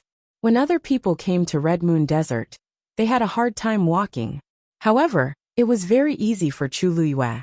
She didn't even need to walk. The yellow sand under her feet automatically and quickly sent her forward. After a while, she finally stopped in front of an oasis. This was a clear and clean lake, and it was also the coolest and most comfortable place in this scorching hot desert. She took 2 steps forward, stood by the lake, and saw her own reflection. The chatter by her ears disappeared in an instant, and she fell into a strange silence. After a moment, a slightly shrill voice exclaimed, Why does she look different? Upon hearing this, Chu Liyue instantly narrowed her eyes. Ah, it's her. This face to be her. Another voice full of joy. Furthermore, the aura on her body is unique in this world. She is definitely your. It's her, it's her. Let me see. Let me see. Noises resumed in the surroundings. For a moment, Yayu didn't know whether Yuyu instead she was quite used. Chu Liyue stared at the lake. It was a light blue color, and the water surface was sparkling. At a glance, it looked like a huge sapphire. The breeze on the water surface seemed to carry a trace of coldness and sweetness. Alright, you've all seen. Let's disperse first. This time, you came here for proper business. Diwu Zhang's voice carried a trace of majesty. Ripples suddenly appeared on the surface of the water. The voices gradually dispersed with reluctance. Soon, the surface of the lake regained its tranquility. Chu Liyue was surprised and asked the lake's surface tentatively, What's the matter? Senior Diwu? Are you under here? Diwu Zhangzi laughed. You can say yes, but you can also say no. The entire Red Moon Desert is our territory. You can go anywhere. It's just that this place used to be your favorite, so we directly brought you here. Apart from not being able to leave the Red Moon Desert at will, they could do whatever they wanted here.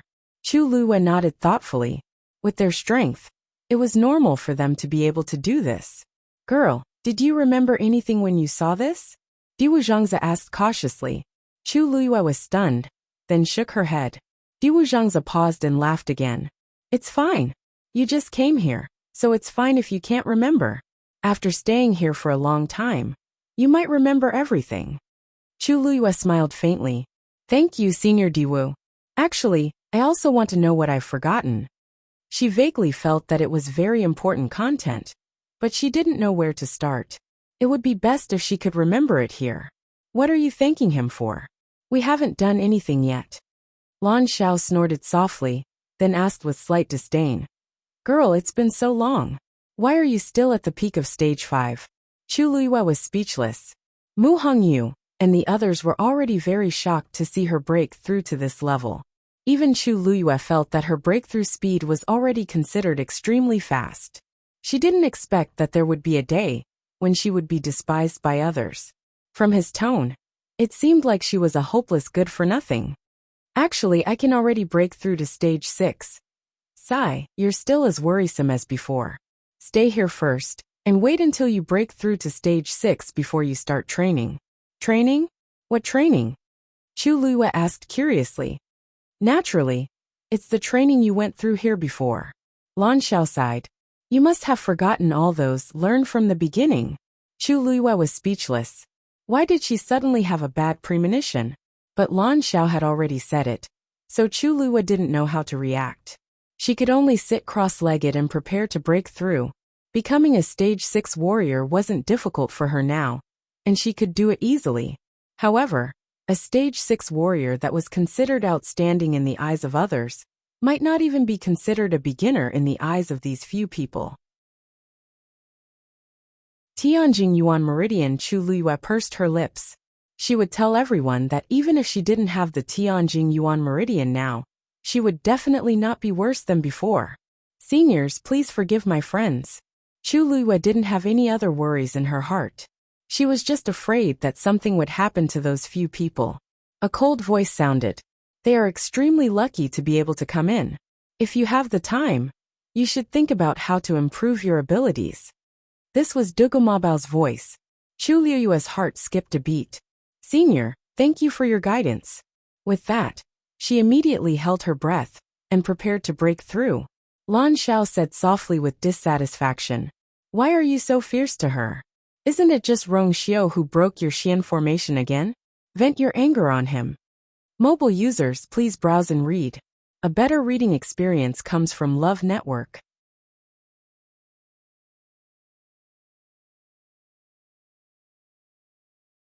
Chapter 834. Dugu Mabao frowned and retorted. Rong Xiao is Rong Xiao, and she is her. I'm not venting my anger on her. I'm just urging her to cultivate. Don't forget, she doesn't have the Tianjing Yuan Meridian anymore. If she wants to reach the same level of strength as before, she'll have to put in more than 10 times more effort than before. Lan Xiao and Diwu Zhangzi fell silent upon hearing this. How could they not know this? In fact, Dugu Mabao's statement was still a conservative one. The difference between the Tianjing Yuan Meridian and the Daijing Yuan Meridian was more than 10 times. It wasn't easy to start all over again. Although that's the case, don't you feel that there's something unusual in this girl's body? Diwu Zhangzi thought for a moment and couldn't help but ask softly. Haven't you thought about how she managed to subdue the 2 Tian baby? They didn't dig out the 2 Tian baby for her back then, because they felt that the time wasn't right. One had to know that she was much stronger than she was now. But now, she managed to subdue that thing with the strength of a stage 5 warrior. It was truly inconceivable. Now that you mention it, it does seem to be true. Although her realm isn't high now, her strength isn't weak. She might even have a few powerful trump cards. Lan Xiao agreed. Something that can deal with the 2 Tian baby can't be ordinary. Even in the entire Tianling dynasty, there might not be such a thing, right? In that case, although she doesn't have the Tianjing Yuan Meridian, she seems to have some other benefits. Dugu Mabao said calmly. No matter what treasure she has, her strength can't be worse than before. Diwu, I'll leave those people to you. You must train them well. I don't want them to be burdens to this girl in the future. Diwu Zhangzi chuckled. Of course. I've already roughly checked the situation of those people just now. TSK, they're not bad at all. There's even a faint Yuan body among them. If you teach them well, they'll have a bright future. The friends that this girl likes are naturally good, Lan Xiao said lazily. Other than her bad taste in men, everything else is good. Oh right, Big Bao, you still have to continue training. I agree with Rong Xiao, but I think little Snowflake is very pitiful, so let it go. When it was still young and ignorant, when it contracted with Rong Xiao, Duge Mabao snorted but didn't reply. Eventually the Red Moon Desert. Chu Luyue meditated beside the lake as her aura surged. Soon the energy between heaven and earths. A vortex of a vortex directly above her head. Chu Luyue shut her eyes tightly, and all the force in her body started circulating rapidly. Finally Snow Sky Shi calmed the Ting. Big Lin at this point. All of Chu Luyue's attention was focused. She could even clearly feel that the invisible barrier of a rank 6 warrior was within reach. She made up her mind and controlled the force to hit the water droplet in her dantian. Whoosh! Like a wave crashing onto a reef, it surged violently. The 5 lines on the water droplet seemed to be affected, and moved along with it. Chu Luyue wasn't discouraged and tried again. Whoosh! The attack this time was stronger than before. The water droplet let out a buzzing sound. The lines on the water droplet fluctuated even more. The dark clouds in the sky gathered quickly, and the sky darkened at a speed visible to the naked eye. Silver snake-like bolts of lightning swam through the thick layers of clouds. This girl is just about to break through to a rank 6 warrior. Why is there such a big commotion? Lan Xiao, who was waiting leisurely, was shocked when he noticed the change. Ordinary cultivators would only trigger the heaven and earth phenomenon when they break through to the rank 7 warrior realm. Even the most outstanding Daijing Yuan Meridian martial practitioners were rarely able to do this. If it was you in the past, this wouldn't be strange. But the key was that she didn't have the Tianjin Yuan Meridian now. There is indeed a problem with her Yuan Meridian. Duge Mabao suddenly spoke. What problem? Lan Xiao was confused. She does have the Daijing Yuan Meridian now. They definitely wouldn't be wrong about this. I didn't say that she doesn't have the Daijing Yuan Meridian now. What I meant was that her Yuan Meridian is different from ordinary Daijing Yuan Meridian cultivators. Duge Mabao muttered to himself and lowered his voice. If I didn't guess wrongly, her Yuan Meridian level has increased at least twice. What? This time, even Lan Xiao was so shocked that he couldn't say anything for a while. All the cultivators in the world had different talents from birth. The difference in the level of the Yuan Meridian basically determined the level of talent. Of course, the level of the Yuan Meridian could be changed. But the requirements were very high, and it was extremely difficult. And usually, it could only be changed once. But Debao actually said that this girl's Yuan Meridian level had increased at least twice? How is this possible? A cultivator's Yuan Meridian can't withstand such torment. Of course it's impossible for ordinary people. But she's different. Maybe the Yuan Meridian in her body might not be worse than the Tianjin Yuan Meridian in the future. Lan Xiao seemed to have suddenly thought of something, and took in a deep breath. You mean? Chu Luyue didn't know about their reactions. She didn't dare to relax at all. After a short pause, she tried for the 3rd time. This time, when the force hit the water droplet, Chu Luyue heard a crisp cracking sound. Bang! The barrier of a rank 6 warrior was finally broken by her. Immediately, the surrounding heaven and earth energy started to flow into Chu Luyue's limbs and bones at an even faster speed. Finally, it all flowed into the water droplet. The 6th pattern finally appeared slowly. When Chu Luyue was about to break through to a rank 6 warrior, Mu Hongyu and the rest who came with her had already split up. Diwu Zhangzi purposely didn't let them stay together. After all, these people all had their own specialties, and it was best for them to train separately. The Red Moon Desert was vast and boundless, so they didn't have to worry about bumping into each other. As for Rong Xiao, Diwu Zhangzi was even less worried. Duge Mabao was watching.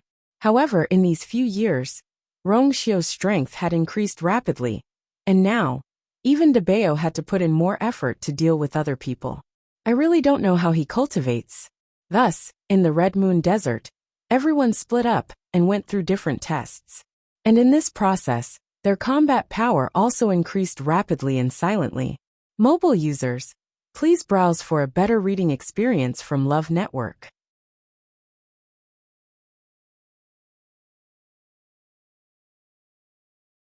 Chapter 835.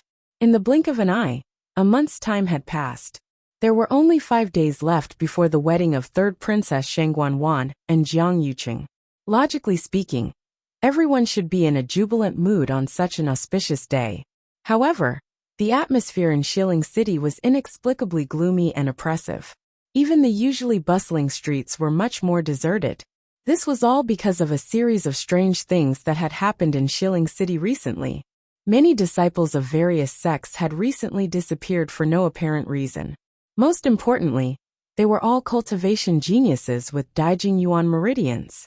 At first, 3 people from the Soaring Cloud sect went missing.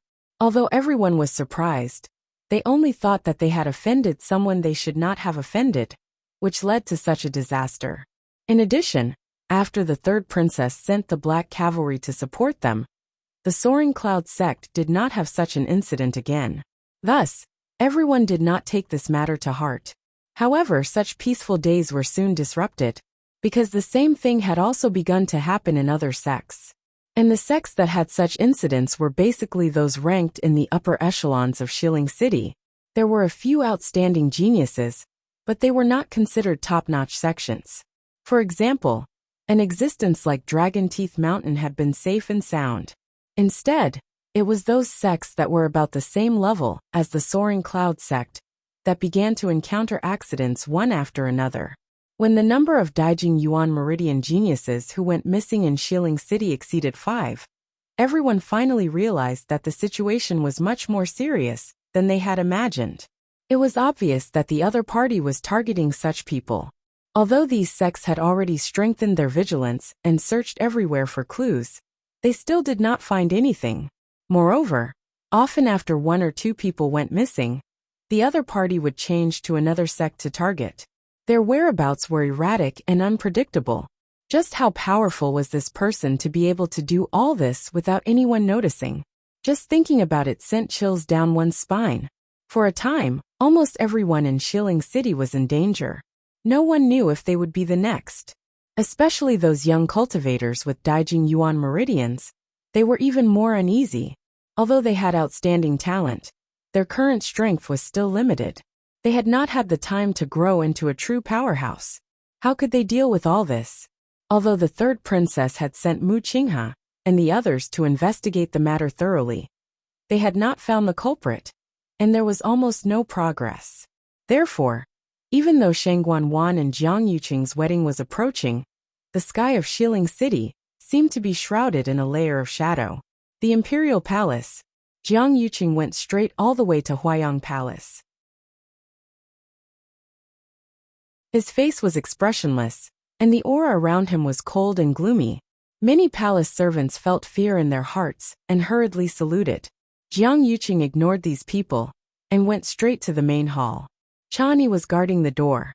When she saw Jiang Yuqing arrive, she curtsied. "Greetings, young master." Jiang Yuqing asked coldly, "Where is His Highness now?" Chani said, "His Highness came back to rest after the morning court. He's taking a nap now." Without another word, Jiang Yuqing lifted his foot and was about to go inside. Chani immediately stepped forward and stopped him. Her tone was polite, but her expression was resolute. "Young master, His Highness has been busy with the wedding matters and also has to deal with various matters in the imperial court. He hasn't been able to rest properly. Now that she's finally fallen asleep, why don't you let her rest for a while? If there's anything, how about letting this servant pass on the message?" Jiang Yuqing sneered. "Is she really that tired? How come this young master doesn't know?" Yuan Wei and the people from the Ministry of Rites were handling the various trivial matters of the wedding. At most, she would say a few words and give her opinions. He was also handling the various matters in the imperial court. Shangguanwan looked busy, but in reality she did nothing. What was there to be tired about? Chani frowned inwardly when she heard Jiang Yuqing's unpleasant tone. There were only a few days left until the wedding. Why did Jiang Yuqing suddenly come to find trouble with His Highness at this time? "Young master, It's really inconvenient for His Highness to see you right now. You should.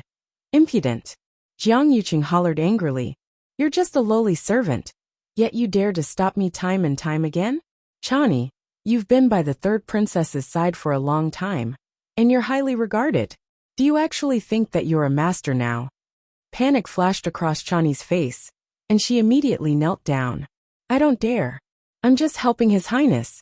Chani. At this point, Shangguan Wan's voice suddenly sounded from the room. Let Yuqing in. Chani heaved a sigh of relief in her heart and hurriedly said, Yes. Then she lowered her head. I know my mistake. Young master, please. Jiang Yuqing narrowed his eyes, walked past her, and pushed the door open. Chani, go and receive your punishment yourself. Yes. Chani then stood up, carefully closed the door, and knelt down in the courtyard. When the other servants in Huayang Palace saw this scene, they didn't dare to go near, and could only discuss it privately. What's wrong with young master? Why is he so angry today? Who knows? But it's definitely not a small matter. When young master came in the past, when did he treat Chani so rudely? On the surface, it looks like he's punishing Chani, but he's actually slapping His Highness's face. That's right.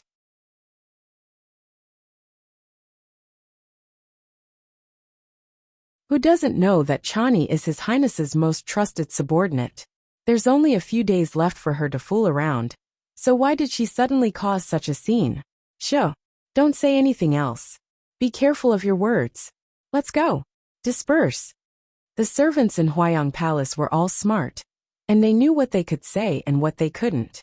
Hence, Jiang Yuqing didn't even care if his previous actions would be spread out. Besides, he really couldn't tolerate it anymore.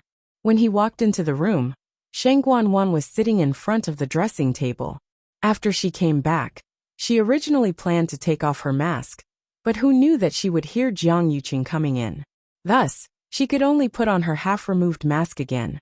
When Jiang Yuqing came in, he just happened to catch a glimpse of the ghastly wound on her cheek. It had already been so long, but the wound on Shangguan Wan's face hadn't improved in the slightest. In some places, it even festered from time to time, making it look extremely sinister. Jiang Yuqing couldn't help but frown. After a while, Shangguan Wan finished putting on the mask and turned her head to look at him. Her face was as bright and clean as before, no different from before. However, Jiang Yuqing knew what her true face looked like under that mask, so he actually felt even more awkward looking at it. However, Shangguan Wan didn't seem to notice. She frowned when she saw the anger that hadn't yet faded from Jiang Yuqing's face.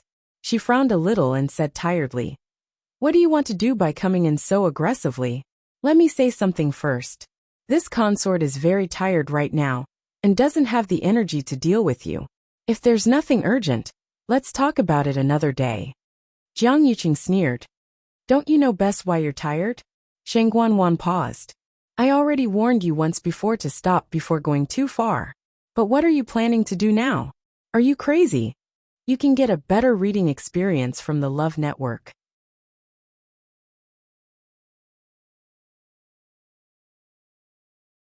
Chapter 836. Shangguan Wan's expression immediately turned cold. This consort isn't crazy. This consort knows what she's doing. I don't need you to tell me what to do. She looked coldly at Jiang Yuqing. Do you think that just because our wedding is imminent, you have the right to control everything about this consort? Jiang Yuqing, don't forget your status. No matter what, he was just a descendant of an aristocratic family. If it weren't for his engagement with her, how could he have everything he had today? After all, she was going to officially ascend the throne in a few days. When that time came, Jiang Yuqing would be even lower than her. He actually dared to be so arrogant in front of her. Jiang Yuqing was so angry that he laughed. It seemed that Shangguan Wan had really been blinded by the status and power that had yet to come. Military power wasn't in her hands.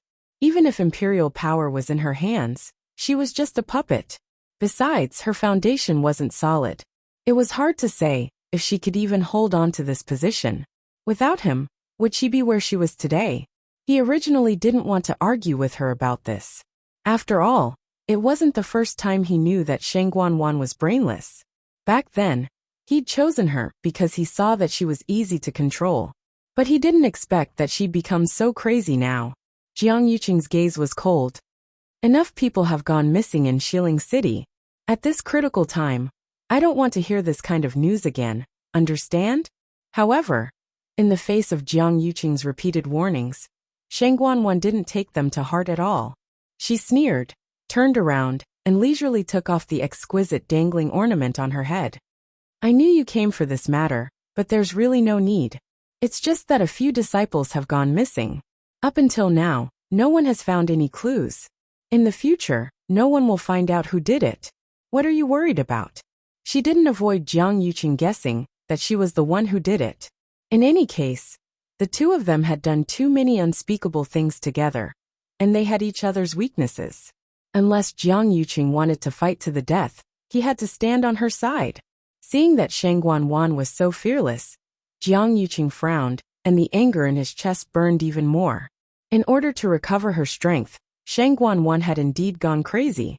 She didn't even care about how much of an impact it would have on them if something like this happened at this time. Right now, she only had herself in her mind. Besides, I'm doing this for the sake of both of us. You don't want me to be unable to even pick up the scepter on our wedding day, do you? Shang Guanwan glanced at him. That was the symbol of the Tianling Emperor's status.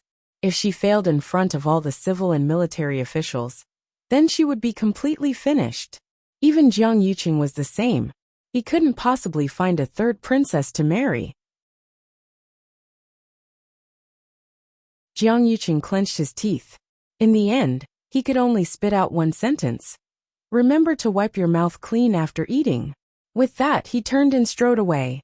Shang Guanwan sneered disapprovingly, then turned her head to look at the mirror to do her makeup. In the depths of her eyes, a trace of blood gradually spread. It was cold and sinister, but it disappeared in an instant. After Jiang Yuqing left Huayang Hall, he had nowhere to vent his anger and wanted to directly leave the palace. But when he thought about how His Majesty had yet to wake up, he suppressed his anger and went to Qingfeng Hall. In the end, he happened to see Zhou Mingxi walking out of his room. Jiang Yuqing felt that it was strange. Counting the days, it shouldn't be Zhou Mingxi's turn to be on duty today, right? He walked forward. Official Zhou. Zhou Mingxi looked up and saw that it was Jiang Yuqing. He froze for a moment, then bowed with a smile. Eldest young master. Jiang Yuqing glanced at the tightly shut door and asked, shouldn't officials would be resting at home today? Why did you come to the palace? Why isn't your attendant here? Zhou Mingxi was rarely alone. Zhou Mingxi smiled and cupped his hands. I really shouldn't be here today, but I suddenly found a method in an ancient book the day before yesterday. I wanted to see if it would work on His Majesty, so I came to take a look. I hope eldest young master won't take offense. Jiang Yuqing nodded in understanding. Not at all. Official Zhou is so dedicated to His Majesty, so you should be praised. How can you blame me? Has His Majesty's condition improved? Zhou Mingxi paused. In fact, the poison in His Majesty's body has basically been cleared.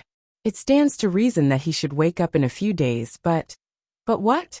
Hearing that His Majesty might wake up, Jiang Yuqing's eyes suddenly lit up and he hurriedly asked. It's just that His Majesty seemed to have been stimulated by something before, and he doesn't seem to want to wake up. That's why there hasn't been any progress until now. If we can invite someone close to His Majesty to come and talk to him, maybe His Majesty can wake up. Jiang Yuqing's mind moved slightly. Oh, then in official Zhu's opinion, who is the most suitable person to invite? Zhou Mingxi looked troubled. This, the people outside didn't know, but the people in the palace knew clearly. Qingfeng Hall was strictly guarded, and no one was allowed to come close. Even the young princes and young masters were not allowed to enter, let alone the others. In the end, only third Princess Shang Guanwan was the most suitable person. How could Jiang Yuqing not think of this? He slightly restrained his expression. In other words, if the third princess is invited, then His Majesty is very likely to wake up? Zhou Mingxi hurriedly lowered his head. Your wedding with Her Highness is imminent. I'm afraid that at this time, I will talk to her about this matter. Official Zhou, you just need to help His Majesty recuperate. If His Majesty really wakes up, you have contributed greatly. Mingxi repeatedly thanked him and said, "Eldest young master, His Majesty's health has been fluctuating. The third princess has always been suspicious of the people taking care of His Majesty, including those two. So, what do you think about this matter? Don't worry, I know what to do. Before His Majesty wakes up, try not to let this matter spread." Jiang Yuqing said indifferently. Mingxi breathed a sigh of relief. That's good. As long as His Majesty wakes up, we will be at ease. If there's nothing else, this humble subject will take his leave first. Jiang Yuqing nodded and let Mingxi leave. After he left, Jiang Yuqing personally went into the room to check. Everything was similar to what Mingxi said.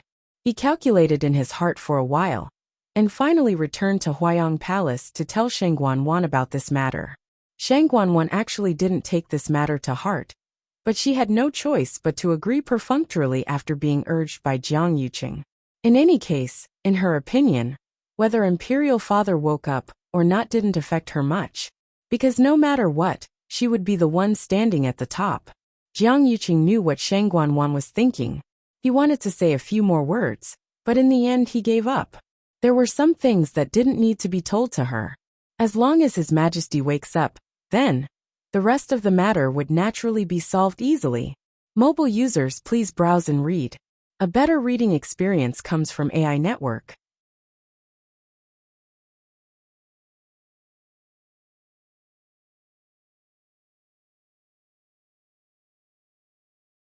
Chapter 837. Undercurrents were surging in Shilling City, but the people in the Chongshu Pavilion did not seem to care at all, because their thoughts were all on Chu Luyue and the others. When the group returned from the Dahuang Swamp, none of the 3 senior brothers and junior sisters came back with them, which made them very worried. Even though Jian Fengqi quickly came over to explain the situation, she still couldn't help herself. But after so long, there were still no signs of them coming back. How could they not be worried? If not for the pavilion master staying on the mountain with a calm expression, they would have gone to the Dahuang Swamp to look for them. In an inconspicuous room on the mountain, Qi Dai was lying on the bed. Yu Qisong was beside him, taking his pulse. The 2 disciples stood at the side and watched.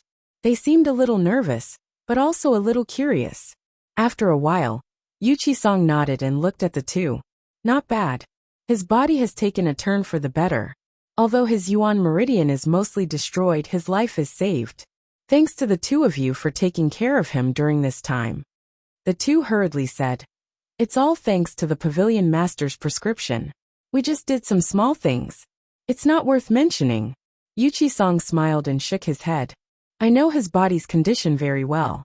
It was not easy for him to get through it. Thank you for your hard work. As he spoke, he took out 2 wooden boxes and handed them to each of them. These are the prescriptions for refining 6th grade pills. Take them and study them well. Try to refine them as soon as possible. The 2 were shocked and looked at each other. One of them hurriedly said, Pavilion Master, this is too valuable. They had only taken care of Qi Dai for a while, and did not do anything big. This reward was too generous. Just take it. Seeing Yu Qisong insist, the 2 could only take it in surprise and joy. The other person could not help but ask, Pavilion Master, is it worth it for you to go through so much trouble to save his life? His mind is not clear anymore. Even if he is saved, I'm afraid he will be seriously injured, unable to speak, and confused like a 3-year-old child. Why did the pavilion master value him so much? Yu Qisong glanced at Qi Dai. I have my own considerations. This person was very important. Jiang Yuqing had taken the initiative to deliver such a weakness to him. How could he not seize it? The remaining 2 disciples looked at each other, still puzzled. But since the pavilion master said so, it must be useful. After a moment of hesitation, one of them continued to ask, Pavilion Master, little junior sister, and the others haven't returned yet. What do you think? Yu Qisong paused and shook his head gently. Don't worry, they will return safely. Red Moon Desert. Under the scorching sun, a figure was running quickly in the boundless golden desert. A fist-sized ball of yellow sand was following closely behind her. Stop chasing! Stop chasing! Mu Hongyu shouted as she ran. In a moment of panic, Her body instantly disappeared from the spot. A moment later, he appeared in another place. She hurriedly turned around to take a look, but there was nothing. However, just as she heaved a sigh of relief, she saw that not far away, a mass of yellow sand quickly condensed and pounced on her again. Puff! That lump of yellow sand directly hit her face. In an instant, Mu Hongyu's head and face were covered in sand. Dazed, she stood rooted to the ground. After a moment of daze, she started to scratch her head crazily and screamed hysterically. Ah! Is there an end to this? Ever since I entered this Red Moon Desert for no reason, I was separated from the others. Then this lump of yellow sand kept following me. At first, I didn't realize that something was amiss. After being attacked a few times and landing in a pathetic state, I then realized that this thing was targeting me. Just like what Chini said previously, it was difficult for cultivators to walk in this desert. Every step consumed a lot of energy. Mu Hongyu relied on her faint yuan body, and originally thought that it would be easier for her. In the end, she was pestered by this thing, and started to run on a long road. During this period of time, no matter where she ran, she would always be greeted by a lump of yellow sand. Speaking of injuries, they weren't very serious. However, which girl could endure being covered in dust all day long? Mu Hongyu felt that she was going crazy. I beg you, don't follow me anymore. I really don't know how I offended you. I really can't take it anymore. She was exhausted, and the force in her body was almost depleted. She really couldn't take it anymore. Then she directly lay down on the ground. Ow! The moment she touched the ground, she was so scalded that she straightened up like a carp. It's too hot. I actually forgot that this is the Red Moon Desert. Just as she was feeling miserable, she saw another lump of yellow sand gathering in front of her. The key was that it was twice as big as the previous one. Mu Hongyu cursed under her breath, and resigned to her fate, as she turned around and ran. That's right. If a faint yuan body can't even travel 50 kilometers, how can it be called a faint yuan body? In the dark, Diwu Zhangzi, who was controlling everything, couldn't help but mutter.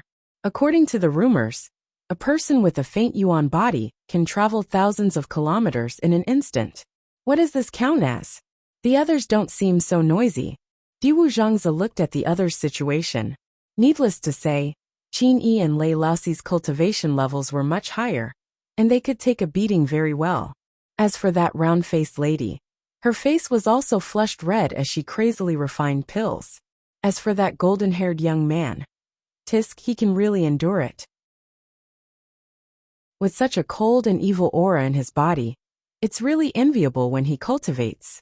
Even someone as picky as Diwu Zhangzi couldn't help but praise him. Sigh, I wonder how Yuer is now. Big Bao is training her personally.